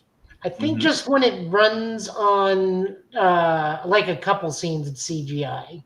But like very, very small things, like where it does the dog run. Like the dog run, yes, but like the way he's actually like creeping around and moving, and like the statue scene, I was like, I saw it coming, but the way he did it, I'm like, I very much.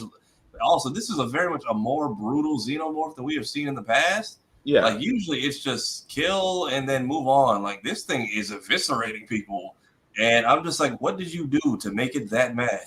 Like, I'm like, that's part of the story I need for the ship. Also, I need to know what is the deal with this synthetic? Like, are you hacked and working for a rival company? Like, because why are we? If the goal was just to deliver the xenomorph and the eggs, I feel like there's so many other ways we could have gone about this. So he's not a synth. Is he a person in a synthetic? No. He's not a hybrid. He's a cyborg. Yeah. Okay. So just this arm is cybernetic. But he does. Where the arm of the blowtorch comes out? Yeah. Wait, so he is or is not a person? No, So he's a machine. He's basically a cyborg. He's basically a full-on cyborg. He's not a hybrid. So is it synthetics and hybrids, or is it? Synthetics are Bishop. Yep. Cyborgs are that one, or is that new dude? Yep. Okay. And the hybrids are people's mind transferred into synthetic bodies. Okay, that's one thing. I'm like, I can't tell if he's a cyborg fully or a hybrid because the way he's reacting, like he remembers emotions but can't show them because even like they can feel fear, and he's like almost like he's scared. But I'm like, I also can tell the xenomorph can tell you're not a real person and probably doesn't want to be bothered with you. That part. So even then, it's like, we're trying to bring it down. I'm like, what is your goal here? Because I get putting the face huggers on the sleeping crew, but then again, who are you messaging to where you couldn't have them come and do the retrieval when you crash the ship? I very much need to see what this guy's deal is. And then I want to say, and this is purely speculation, but I want to think something happened in the lab that got a face hugger free, and then it just went to shit. See, that's what I was thinking the same way because of the way they showed the screen. Because you saw obviously where a face hugger was in Glass broke, but also the other things that got out. Like, I don't know what they call it. I call them, they remind me of the bloodsuckers from Oh, I have no idea. Like these are all new creatures. They're all new creatures, no one is safe. Not even animals. Oh, the cat got done wrong. I saw the cat. The first thing I said was, "Shoot the cat." Why are y'all staring at it? That was about that. I'm like, you're all synthetics. Just start ripping stuff apart. Like nothing can attach. The leech thing. Like that's also what's throwing me about the guy. I'm like, he's very much on some no witnesses type of timing. Yeah. And he said it'll be all over soon. I'm like, what you mean it'll be all over soon? He left them in there with it. I was they're from a rival company, so he getting out and stealing secrets. So that's not Weyland Yutani that's raiding the ship. Yeah. No, that is the Peter Pan dude's company. Oh, okay. That's what's throwing me. I'm like, he's very much because I'm like, why are you not just saying, hey, here's what's going on? And I figured there was some rivalry happening somewhere in this. I didn't realize it was that in our face. I thought I thought this was a Weyland very early, and it's a very easy to miss line where they say the Earth is split up, divided only between 6 corporations. I caught that, but when they crashed the ship, I'm like, we just crashed a Weyland ship into Weyland territory. Why are we not asking for Weyland help? I didn't realize that was enemy or rival company stuff. Yeah, because that makes more sense than why he's moving the way he is. Okay. But the whole thing about him being a double agent, that's the part that killed me. And I was like, okay, why did the xenomorph ignore you? I'm like, oh, you're a cyborg. You might as well be the wall. But we don't know how much of a cyborg he is because even in the games, they don't face hug synthetics. Right. But I just thought that was crazy between that one. And I completely agree with you, Joe. They need to show what happened on the ship. There's that. I mean, we get the wake up, we get the crash landing. We don't get exactly the events that led up to when they actually crash landed on Earth. I'll be honest. I thought Mr. Singh was the synthetic, the Asian dude. Yeah. I still think he kind of might be, but I'm just saying though, it's good as far as what they're doing. I love the fact that it's not overly horror, but you are telling a story. And at the same time, you're kind of having a Skynet moment because old girl is like, I did not know she could just, manipulate code on the fly. She's a hybrid that you gave her the ability to evolve. It's only a matter of time before she goes full Skynet. That's all I'm saying.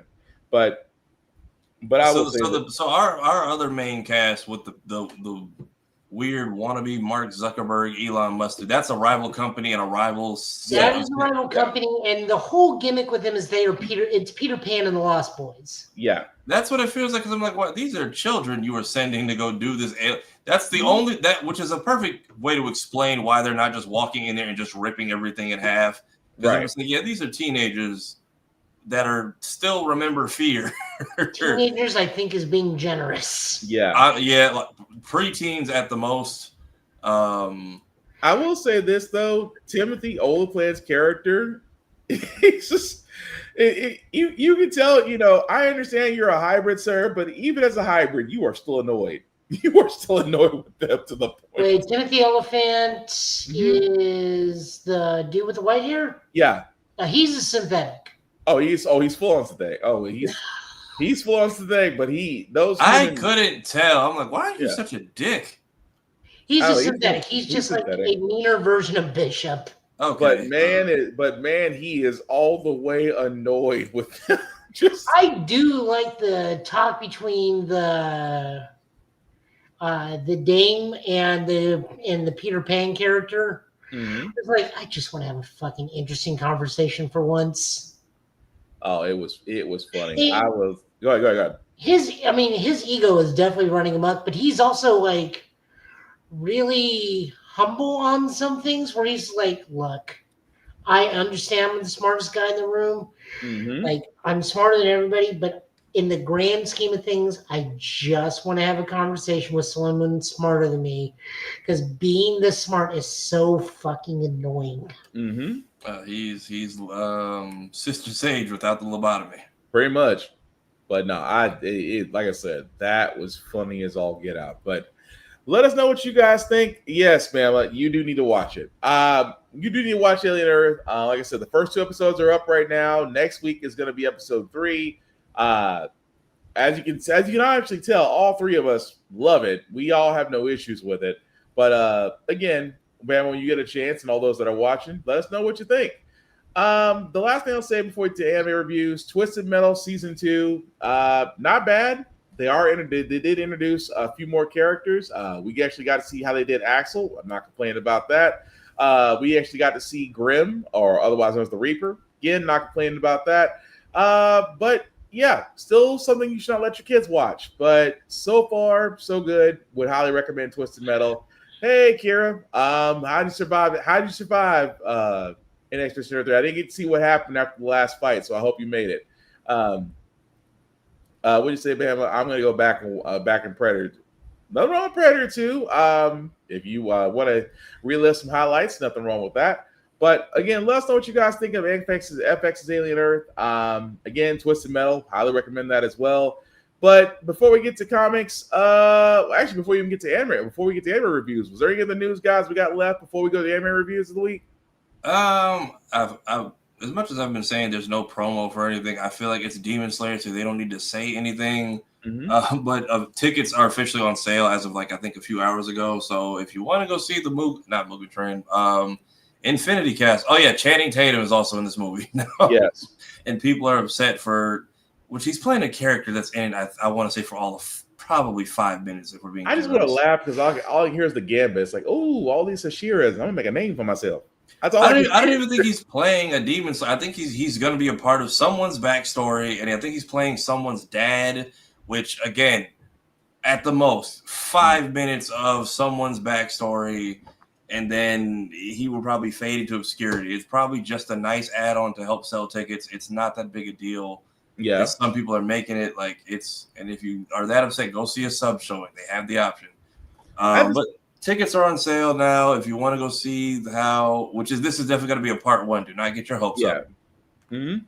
Oh, they're gonna milk the crap out of this. I wish they would be upfront with it. Hey, this is Infinity Castle Part 1, because I know we're gonna get left on a cliffhanger. Because we're setting up a couple fights, and I guarantee we're not even gonna touch the rest until probably a year or 2 from now. We don't need 3. Make it 2 and call it a day. Pretty much. Joey, what about you? Any news before we get to anime reviews? You're muted. Microphone, Joe. No, I don't have anything before we get to anime. All right, cool. I did found and whoop booty. I'm assuming the guy that you were fighting beforehand. I'm assuming, but good job, Kira. I'm proud of you. So I gotta know, did you use the Parappa the Rapper or Jammer Lammy method of dodging? At some point, I'm going to find a copy of Parappa the Rapper and actually play it. You might as well just follow the YouTube video at this point. No, it's on the PlayStation. It's on. It's on the catalog. Yeah, it is on the catalog. I've just not thought about that. I think you can go get them both. Yeah, is it? Let me see. Because you know who was telling me. You know who was telling me about it? Freaking JD Witherspoon of all people. Yeah, let's say Parappa the Rapper is in the catalog, so I wouldn't be surprised about that. Jammer Lammy, I think it's in the catalog too. But while you're doing that, Joe, do you want to start with your anime reviews as far as what to bring up or what to look for or what you've been looking at? Just the same stuff I've been watching. All slice of life stuff, all fun. In the Rain with You, we get to meet Rin's twin brother, his wife, who's expecting, their cat, and just fun stuff with the Tanuki named Yu. And it's just good slice of life. I mean, it's just simple, easygoing stuff. Kira said Parappa for life. See, there we go. You can just apply the same rhythm logics once I found the rhythm. See, why I said kick, punch, it's all in the mind. Most I know is that Robot Chicken sketch. Pretty much. Snitch, rat. Snitch, snitch, rat. Rat, snitch. Rat, snitch. Oh, Tafari, any reviews you want to bring up? No, I still got other stuff.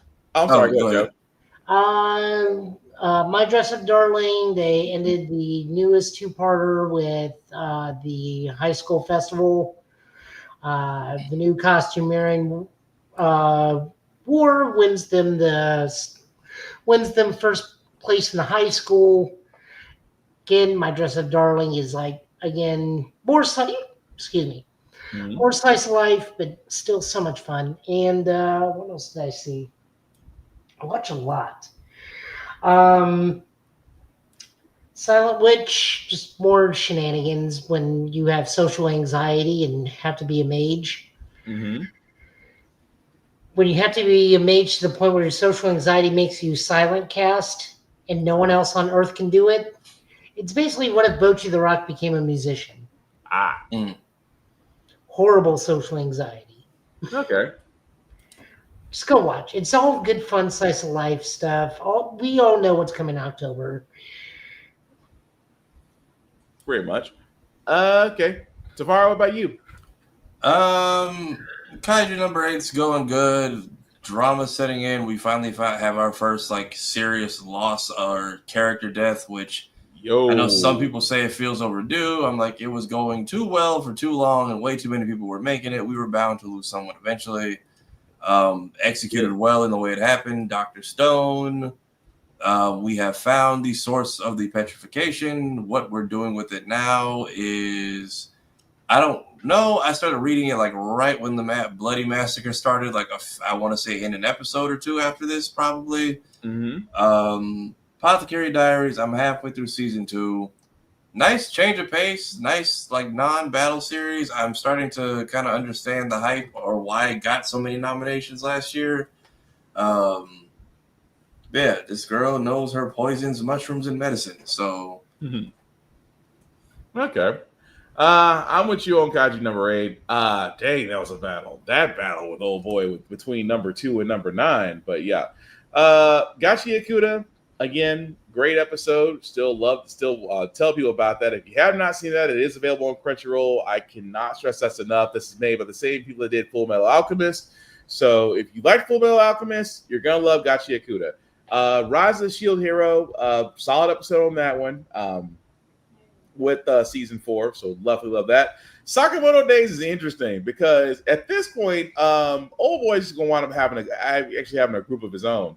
But that's been great so far. Dr. Stone, I'm still catching up on with because I'm past Stone Wars, so I think I'm about 10 episodes behind you, Tafari, as far as where you're at. I haven't got to the Americans yet, so I haven't gotten to where you are on that one.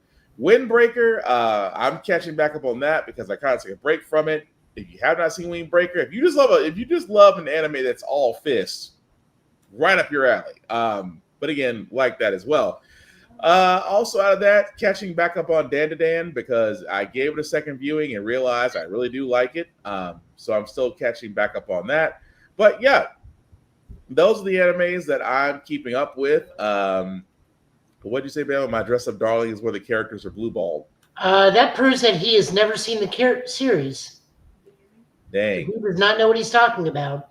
That got charcuterie is great. Okay. I'm look that one up. I have never heard of that one. I have to look that one up too. But yeah, that's our animes that are reviewed so far. And again, if you know animes or want to suggest one out there that no one has seen or would like to bring up and talk to, put in the comments. We'll check it out and go from there. But as far as that goes, that's pretty much the news that we have. So we're going to go straight into our comics. Before we do go into comics, we do always want to shout out Rick's Comic City, Nashville's #1 place to go to for comics, for mangas, for pop culture, things of that nature. You have it. You want it. They have it. Definitely check out their locations, Nashville, Tennessee, and Clarksville, Tennessee. Also check out their website at rickscomiccity.com. You will not be disappointed.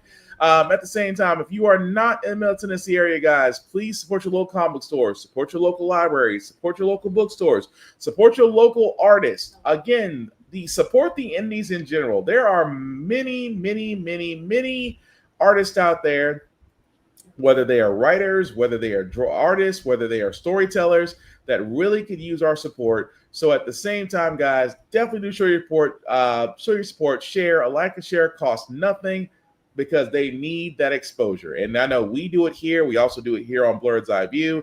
I know Kira, who's currently watching, does it every Sunday on Room Full of Blurs, along with Navy Montel, as she is everywhere. So share, support, that's all we ask. But Joe, I do see that you have your comics up, sir. So whenever you're ready.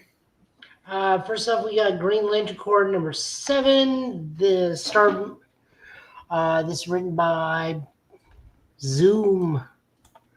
Written by Morgan Hampton and Jeremy Adams. Art by Federico Passerin and Eau Claire Albert. Colors by R.F. Printano.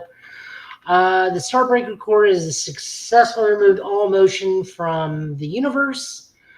So only the synthetics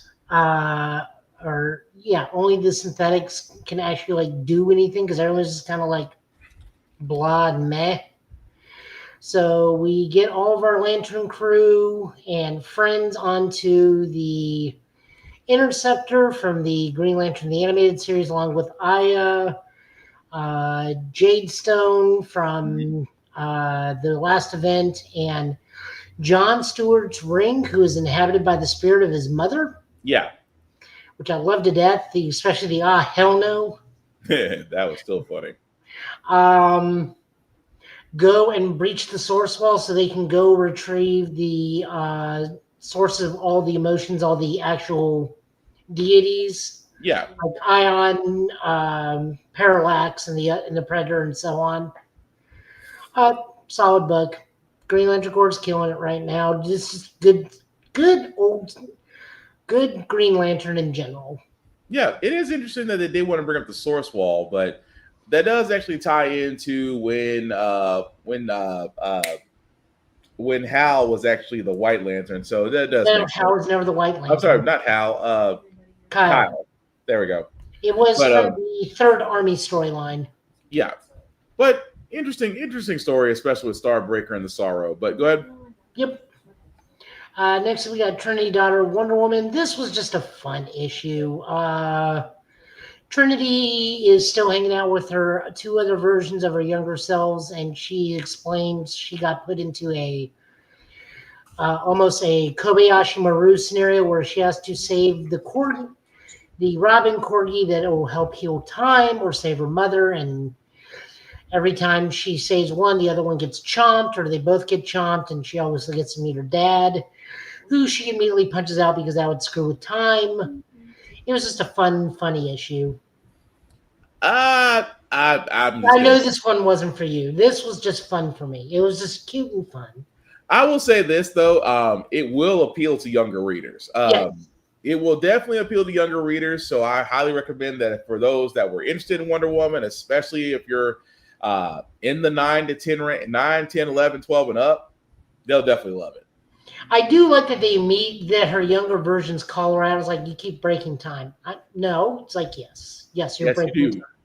It's like, yeah, you do keep breaking time and still trying to. It's almost a Doc Brown-ish situation, but go ahead.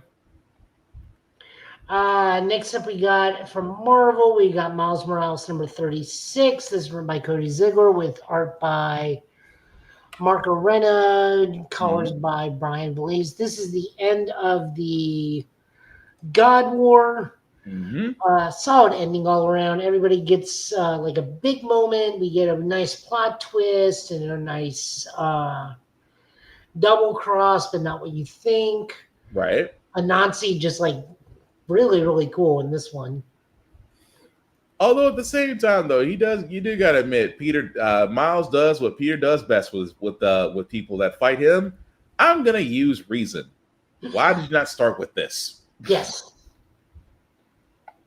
Solid book. Just keep reading this one. Oh, the other rule we have on the show, other than we never support John Walker, is we support every other book but Amazing Spider-Man because it's usually a better book. Spider-Man book. There's a reason. The better Spider-Man books, Ultimate Spider-Man Incursion. So, Miles, we don't know when this takes place, but he is in the vibranium suit. Right. So this is either before or after God War at an indeterminate period of time, where Miles is back in the new Ultimate Universe and teaming up with Nico Minoru and May Storm of the Japanese X-Men as the Silver Samurai Yakuza has his little sister Billy. Solid read. This is also written by Dennis Camp and Cody Ziegler, art by Jonas Scharf, and colors by Edgar Delgado. Good read. I love the Kamen Rider reference in this book. Just overall solid storytelling. I like that next issue where Miles is going to have to go up against Magic, and I wonder whose sword is going to win out in that fight. That's where I'm gonna have to read the next issue, because I'm trying to figure where Magic ties into this, and I have to remember it's the Maker universe, so she could actually be at the one with someone else. So no, she's the head of the ruling Russian family in this world. Yeah. So that's where I'm just like, okay, and at the same time dealing with a sister. So it was an interesting read. So I will highly suggest this one too. Yep. Next up, we got Predator Kills the Marvel Universe. This is written by Benjamin Percy, pencils by Marcelo Ferreira and Daniel Picado, inkers by Jay Listine and Daniel Picado, colors by Frank Diamarta. So this is a direct sequel from Predator versus Spider-Man. Craven just pretty much sells out the entire Marvel Earth and just tells like, you guys want a good hunt, just go to this world. You can have everybody in this world but Spider-Man. And then the Predators immediately kill the Guardians of the Galaxy, kill half the Fantastic Four, and then that's where the book ends. I'm not gonna lie, because I was like, I usually, whenever I see, Marvel or something kills the universe, I'm like, okay, let's be a little bit realistic in how this fares. I'm like, so you're telling me that thanks to Craven has figured out, and again, I'm nitpicking, I know, Craven has figured out how to take the Fantastic Four out in 10 minutes? Well, I mean, Reed from Bleeding Out. Right. He even tells him point blank, he's like, look, Sue's like probably the strongest person we're going to have to deal with. Right. And, you can't kill the Thing because he's virtually indestructible. So the best way to get rid of him is throw him out in space. And they technically didn't kill Gamora, but I'm pretty sure she's dead. Yeah. I get it. I'm just like, I wish the line well, but I'm like, come on now. You're going to really tell me that they, and again, I'm not knocking Predator, but I'm just like, come on, man. It had to be a better fight than that. But I think the other Predator books are tying into this because I think the son of the king is the one from Black Panther versus Predator. Yeah. And then I have no idea how they're dealing with Wolverine because Wolverine also had the Predator thing. Remember the one Predator that just kept finding Wolverine over the years? That just makes me think, are they going to address that or are they just going to leave that be? Because I would think they're going to have to leave it be. At least that's just I know you kill the Fantastic Four very easily, apparently, with the exception of Sue. I mean, remember they at least the second Deadpool kills the Marvel Universe at least had like mind control as a factor. The first one, half the people just like jump off the same building at one point to like speed run the story. like I said, I understand. Again, they want to make it interesting, but at least when Godzilla took on the Marvel universe, we kind of figured that one out. Like he's not going to go down easy. Even Cap figured that out. Cap threw a I'll try to shield. give him a stern talking to, and that still bothers me that his shield can reflect his gamma ray, right? Or his gamma blast. his breath, but that's beside the point. Yeah. One, I want to see how they deal with Doom. That's going to be interesting. Doom, I want to see how they deal with, and Captain Marvel, I want to see how they deal with. Doom Thor. Doom will be interesting because just because of his hubris. But again, I digress. Well, yeah, that is true. Predator has gone up against both Marvel and DC. Yeah, I mean that's fair. We're also looking at Laura Kinney, Wolverine #9. Gabby's back. One of my favorite things was the all new, all different Wolverine where they got introduced. This is back to the book I loved. I love this version of Wolverine. This is written by Erica Schultz, art by Gadia Bovazio, Rachel Rosenberg. Pretty much last time Gabby showed up with her face horribly disfigured, and we learned that her and a friend who is a mutant vampire decided to take on a underground vampire witch, and things just went bad. They go to Clea to try and solve some things, and things just go immediately awry. But God, it's just good to have Gabby back. Oh, and Jonathan the Wolverine. We cannot forget the actual Wolverine in this book is Jonathan the Wolverine. He did his job. He did his job protecting the house. Yep. But it was okay. No, I love this book. It just makes me happy that these two are back together because these two really did make all new, all different Wolverine so good. Also, don't forget Gabby is best friends with Deadpool. Yep. Which is still weird, but yeah. No, remember, Deadpool's great with kids. Yeah. He's all but he doesn't like He doesn't like New Mutants, but that's a whole other story. Yes. And then rounding out tonight is the penultimate issue for Daniel Warren Johnson's run on the Transformers movie before it shifts to, I believe, Jonathan Hickman. Yeah. So this is written by Daniel Warren Johnson, art by Jorge Corona. Yeah, Corona, and art by Mike, colors by Mike Spicer. Because Transformers is going to Jonathan Hickman and Dan Mora. Because Dan Mora is now that man's a machine. What happened? Bama DeBlur wants to know what happened to Logan. He's in so many other books. Yeah, they kind of had to move. They kind of had to move him to other lines, but he's still around. Currently in Uncanny X-Men, which is just a hidden way of saying New Mutants. Yeah. So anyways, this is just a knockout, drag-out fight between the Decepticon and the Autobots. And Megatron's like, just go. We've got them cornered. We've got them broken. Anytime you can use the humans to your advantage, by all means, slaughter them.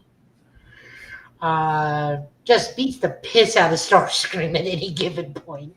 Because Starscream was like, we got it. He's like, did I tell you I wanted to? It's like, I've never seen anybody get manhandled in front of your own enemy. It's like, I told you to wait. But sir, I'm sorry. I don't know why every time Starscream speaks, I immediately think of that voice actor from so long ago. I can't think of his name to save my life right now. But I swear I'm reading it in his voice. But I'm sorry, Joe. Go ahead. I mean, it's an appropriate voice. So Ultra Magnus carries the banner because Prime is still down. His mind is basically retreated into the Matrix where he meets Sparkplug, and they have a big talk and try to get Spike out of the Matrix because Spike is halfway in the Matrix. Chris Latta. Well, he is the voice of Starscream, Chris Latta. Yeah. And man had a lot of issues. Unfortunately. Yeah. No, this is just a fantastic book. I have no idea if RC is dead or not. We also still don't know where Thundercracker and Skywarp has gone on to because they just like teleported out of there. Yeah. I did like seeing Superion like with one arm just double knee into Devastator and Bruticus. That is not going to be a good fight for Superion though, because those are the two worst of the Decepticon combiners. I still laugh the way I still love the fact we got our Michael Bay moment at the end. To be a bit more specific, there were a lot of explosions. No. I'm sorry, not the explosion part. The Optimus's return. Oh yeah. Yeah, let me say That was, that was an 86 reference. One shall stand and one shall fall. Yeah. But I just like the fact that Spark, we did get our answer where Sparky was the entire time. No, we knew he was in the Matrix. We just didn't know how he Hot Rod transfers. Hot Rod is in another book called something Rivals. Void Rivals, wasn't it? Void Rivals. Yeah. So that does So make Hot sense. Rod's not in this book. He and Springer are in Void Rivals. Yeah. So yeah, no, this is just a fantastic book. I am interested to see what Jonathan Hickman's going to do because Hickman's a pretty solid writer, and of course, Dan Mora art's going to be fantastic to look at. Oh yeah. No, that's all the comics we got this week. We kept it shorter. All right. So did we already go over last week? Everyone's celebrating MJ's latest breakup. Oh yeah, no, Yeah, everybody we did. like kicked Paul to the curb. Yeah. Did Paul die or did someone just make that up? No, Paul didn't die. He only died on the inside, which is also I mean, yeah. Why did we hate Paul that much? He pretty much Good job. took MJ from Peter, while Peter literally ruined his entire relationship with half of New York to get MJ back. Mm-hmm. He's in a loveless relationship with MJ because he has ED. Right. Paul's a wiener and his doesn't work. Yeah. They adopted kids, which he knew were going to vanish at some point and never told MJ. Yep. He made the roulette power spinner that MJ had and put in a chance that she could just flat out die. Yep.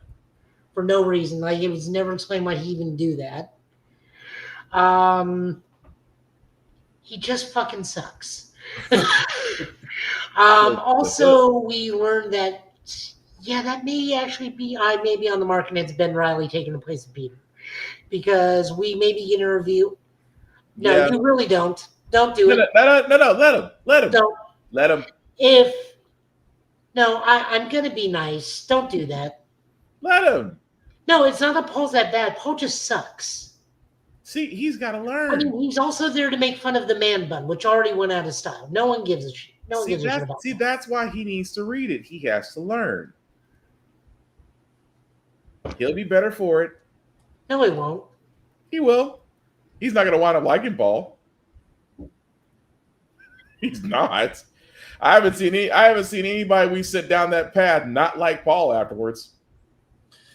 Then I know people just didn't. I guess some people just aren't feeling the whole MJ Venom storyline in general. I'm okay with that. I didn't like that. I didn't like y'all. I did not like All Star Venom. A lot of people have MJ is Venom has permanently traumatized this woman.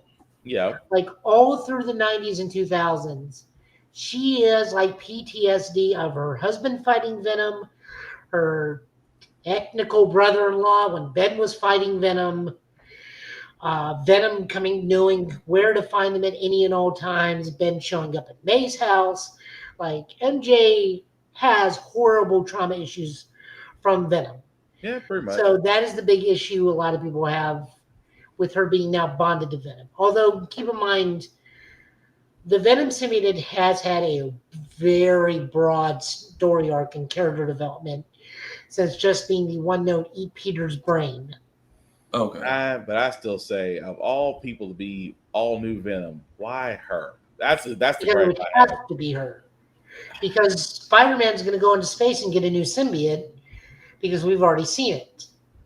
I'm gonna let that one go because that goes down a rabbit hole of why. But that's just not right. But anyway, we're gonna leave it at that. So what's going on in Amazing Spider-Man? Nothing good. Yeah, I'm and sorry. Once Ben Riley's involved, nothing good. Pretty much, but as Tafari did say earlier in the podcast, this is our 200th episode.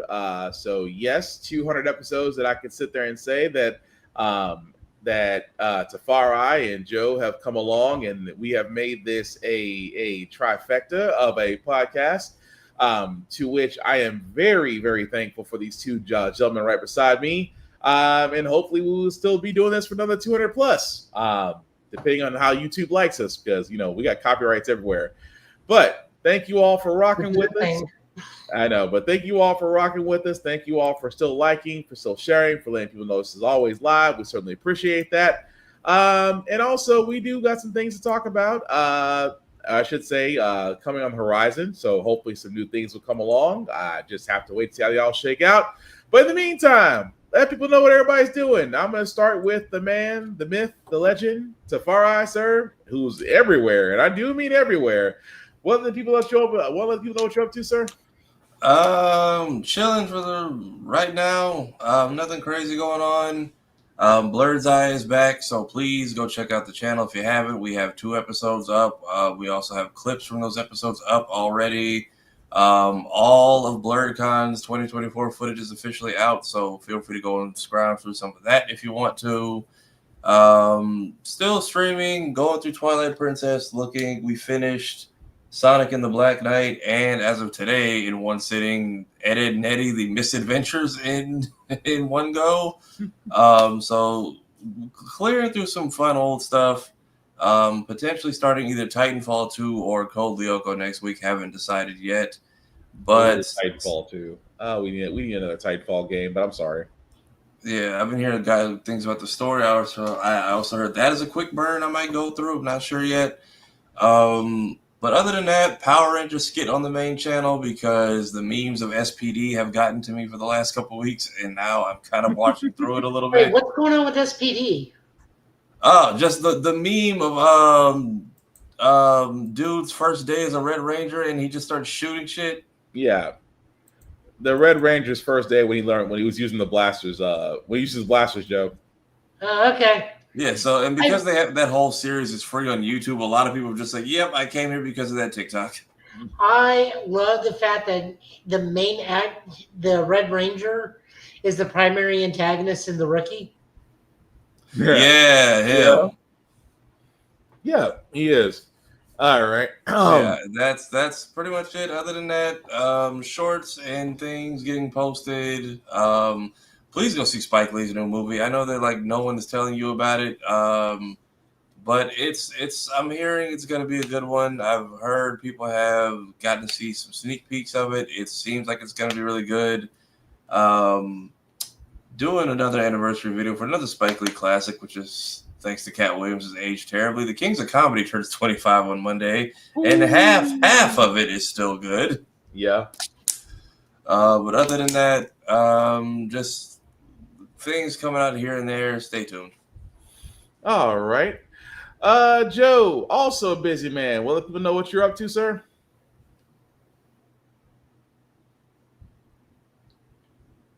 I'm thinking. There's just so much. Oh, Tafari. They just announced that all of Ultraman Arc will be on Blu-ray in America on October 7th. Nice. Including the movie, Ultraman Arc, The Clash of Light and Evil. Okay. In one box set.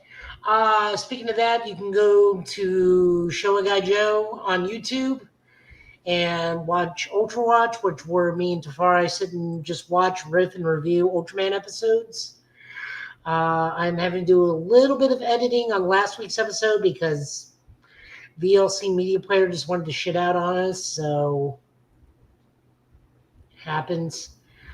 Sorry if I'm cursing a whole lot. This episode, I'm very tired. It's either I curse or I fall asleep. So, it's one of those two. There is no in between. We'll take care of it. So,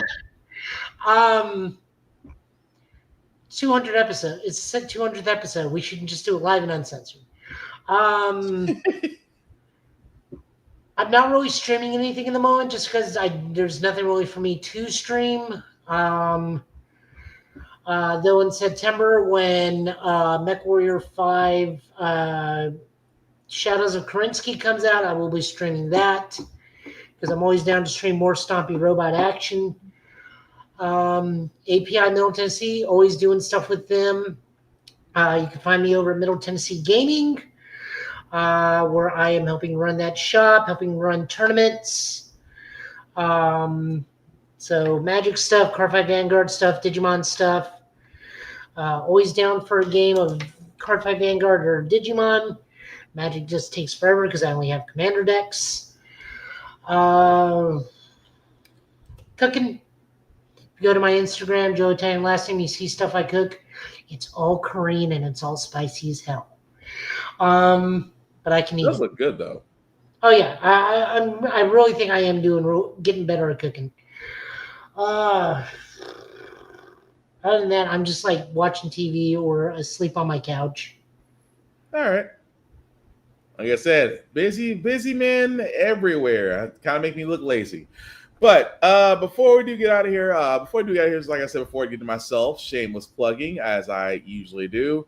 I always do want to shout out first to Always Press Record TV. Why? Because the Give It podcast shows on there, as well as Blurred's Eye View shows on there as well as How the Frack We Got Here, as well as other shows that show on APR TV. You can definitely check them out on the Roku channel or on Amazon Fire TV. Again, like, watch, and share. We would certainly appreciate that. Also, BlurredStation.com. You guys have heard us talk about this for going on 2 years now, a place where it's our content, our viewership, most importantly, our dollars should be going to. Definitely check out Blurred Station at BlurredStation.com. Hit the Join Now button, select the Blurred's Eye View Affinity membership. Anybody there you can select is $10.99 a month to stream Blurred Station, and Blurred Station can be streamed on all smart devices. So definitely check that out. You will not be disappointed. As far as myself, guys, again, thank you also for still watching us 200 episodes plus in. You can definitely catch the Give It podcast as the Give It podcast is one whole word on YouTube, Facebook, Twitch, and IG. You can definitely follow us there. You can follow myself, Black_Spartan615 on the socials as well. I am doing streaming. I'm actually picking up Wu-Chang Fallen Feathers on the Xbox. Probably will be trying to do this probably do it a little bit later on the night, so it's a little bit of a midnight stream plus. Definitely, if you definitely want to see a guy try and fail and question why am I playing a Souls-like game, join me, Black_Spartan on Twitch. Also, How the Frack We Got Here is still going on every Wednesday at 8 p.m. as I usually cover what's happening in the political world. It's a fun time right now. And, of course, Give It Podcast, as you can see here every Friday, along with the fellas. Definitely like, share, and follow. Please, folks, all of this cannot be done without your support. And again, a like and share, follow costs nothing. So if you haven't liked this already, like the video. If you haven't shared it, please share it. Again, your actual patronage is what we need the most, but we don't mind if you donate either. It's up to you. At the same time, guys, again, it is the weekend. I know a lot of us want to enjoy ourselves, want to go out and do all these things. Please be smart. Please be smart. Nobody wants to be in jail over the weekend. Please make smart decisions. Also, cons still going on, guys. 3 simple rules. Respect the cosplayer. It does not take much to respect. Please should be like human beings. It's not that freaking hard. Number 2, wash your ass. I am not kidding. I am so tired of people avoiding water, deodorant, and thinking body sprays are going to get you through. They will not. Clean clothes, soap, water, it is still all affordable even in this economy. Do us all a favor. Hygiene is important. Wash, use mouthwash, brush your teeth. We'll all be thankful for it. And last but not least, guys, in a world that is cruel, that is unkind, be nice, be kind, talk, share, and discuss your fandoms. Yes, I said discuss. Don't be a dick, and we'll all be cool. But as we wrap this up, our 200+ episode, guys, again, we do want to thank you all for being a part of this. We do want to thank you for sharing this. We thank you for conversating with us. Please check out Blurred's Eye View. Again, we're back every Tuesday and Thursdays. Please check out Kira's page, A Room Full of Blurs. She was streaming Expedition 33 earlier, and I think she was doing Legos not too long ago. But definitely check her out and her show every Sunday at 7:30 Eastern Time. Also, check out Geek by Heart, as Lainey I'm almost certain she's wrapping up Breath of the Wild if she's not already close enough. Definitely check her out at Geek by Heart, as her and her husband do reviews on movies as well as video games. But definitely check them out there. Check out Fresh Press by Z, our nail tactician Whoopie, as she is very talented in the world of aesthetics. Check out our Reverend Navy Montella, BlurryCon Speaks. He's also one half of Roomful of Blurs, but has his own thing going on as well. Check out Shokwo, who with her clickety keyboard is somewhere playing video games, but definitely check out Shokwo as well. And of course, Mayhem Media, who has now become our producer. And much like producers, he tries to get us out on time, but definitely check him out at Mayhem Media. Check us all out, as we can always be found on Bird's Eye View banner, as well as Get Bit, as well as How the Frack We Got Here, as well as Show a Guy Joe, as well as Tafari TV. Again, guys, like, share, talk. Don't be a dick about it. But we will hopefully be back here next Friday, same Get Bit time, same Get Bit channel, with news of the week, possibly from Gamescom. So again, guys, don't doom scroll. Please go outside, touch grass for a little bit, hydrate. The sun is still trying to kill you. Check on your strong friends. And again, do something that brings you peace and makes you happy. But any last words we call it a night, fellas? Thank y'all for watching. Joe? Remember the simple rules of the show. We do not support or stand up for John Walker. And we read every Spider-Man book except for Amazing Spider-Man. I'm still clipping that from later on. With that being said, I've been Spartan. He's been Joe. This has been Tafari. Thank you all guys for watching Forgive It Podcast. Please take care of yourselves and each other, and I promise we will get through this. Oh, I thought my camera froze. It didn't. Cool. Peace. And we're clipping that.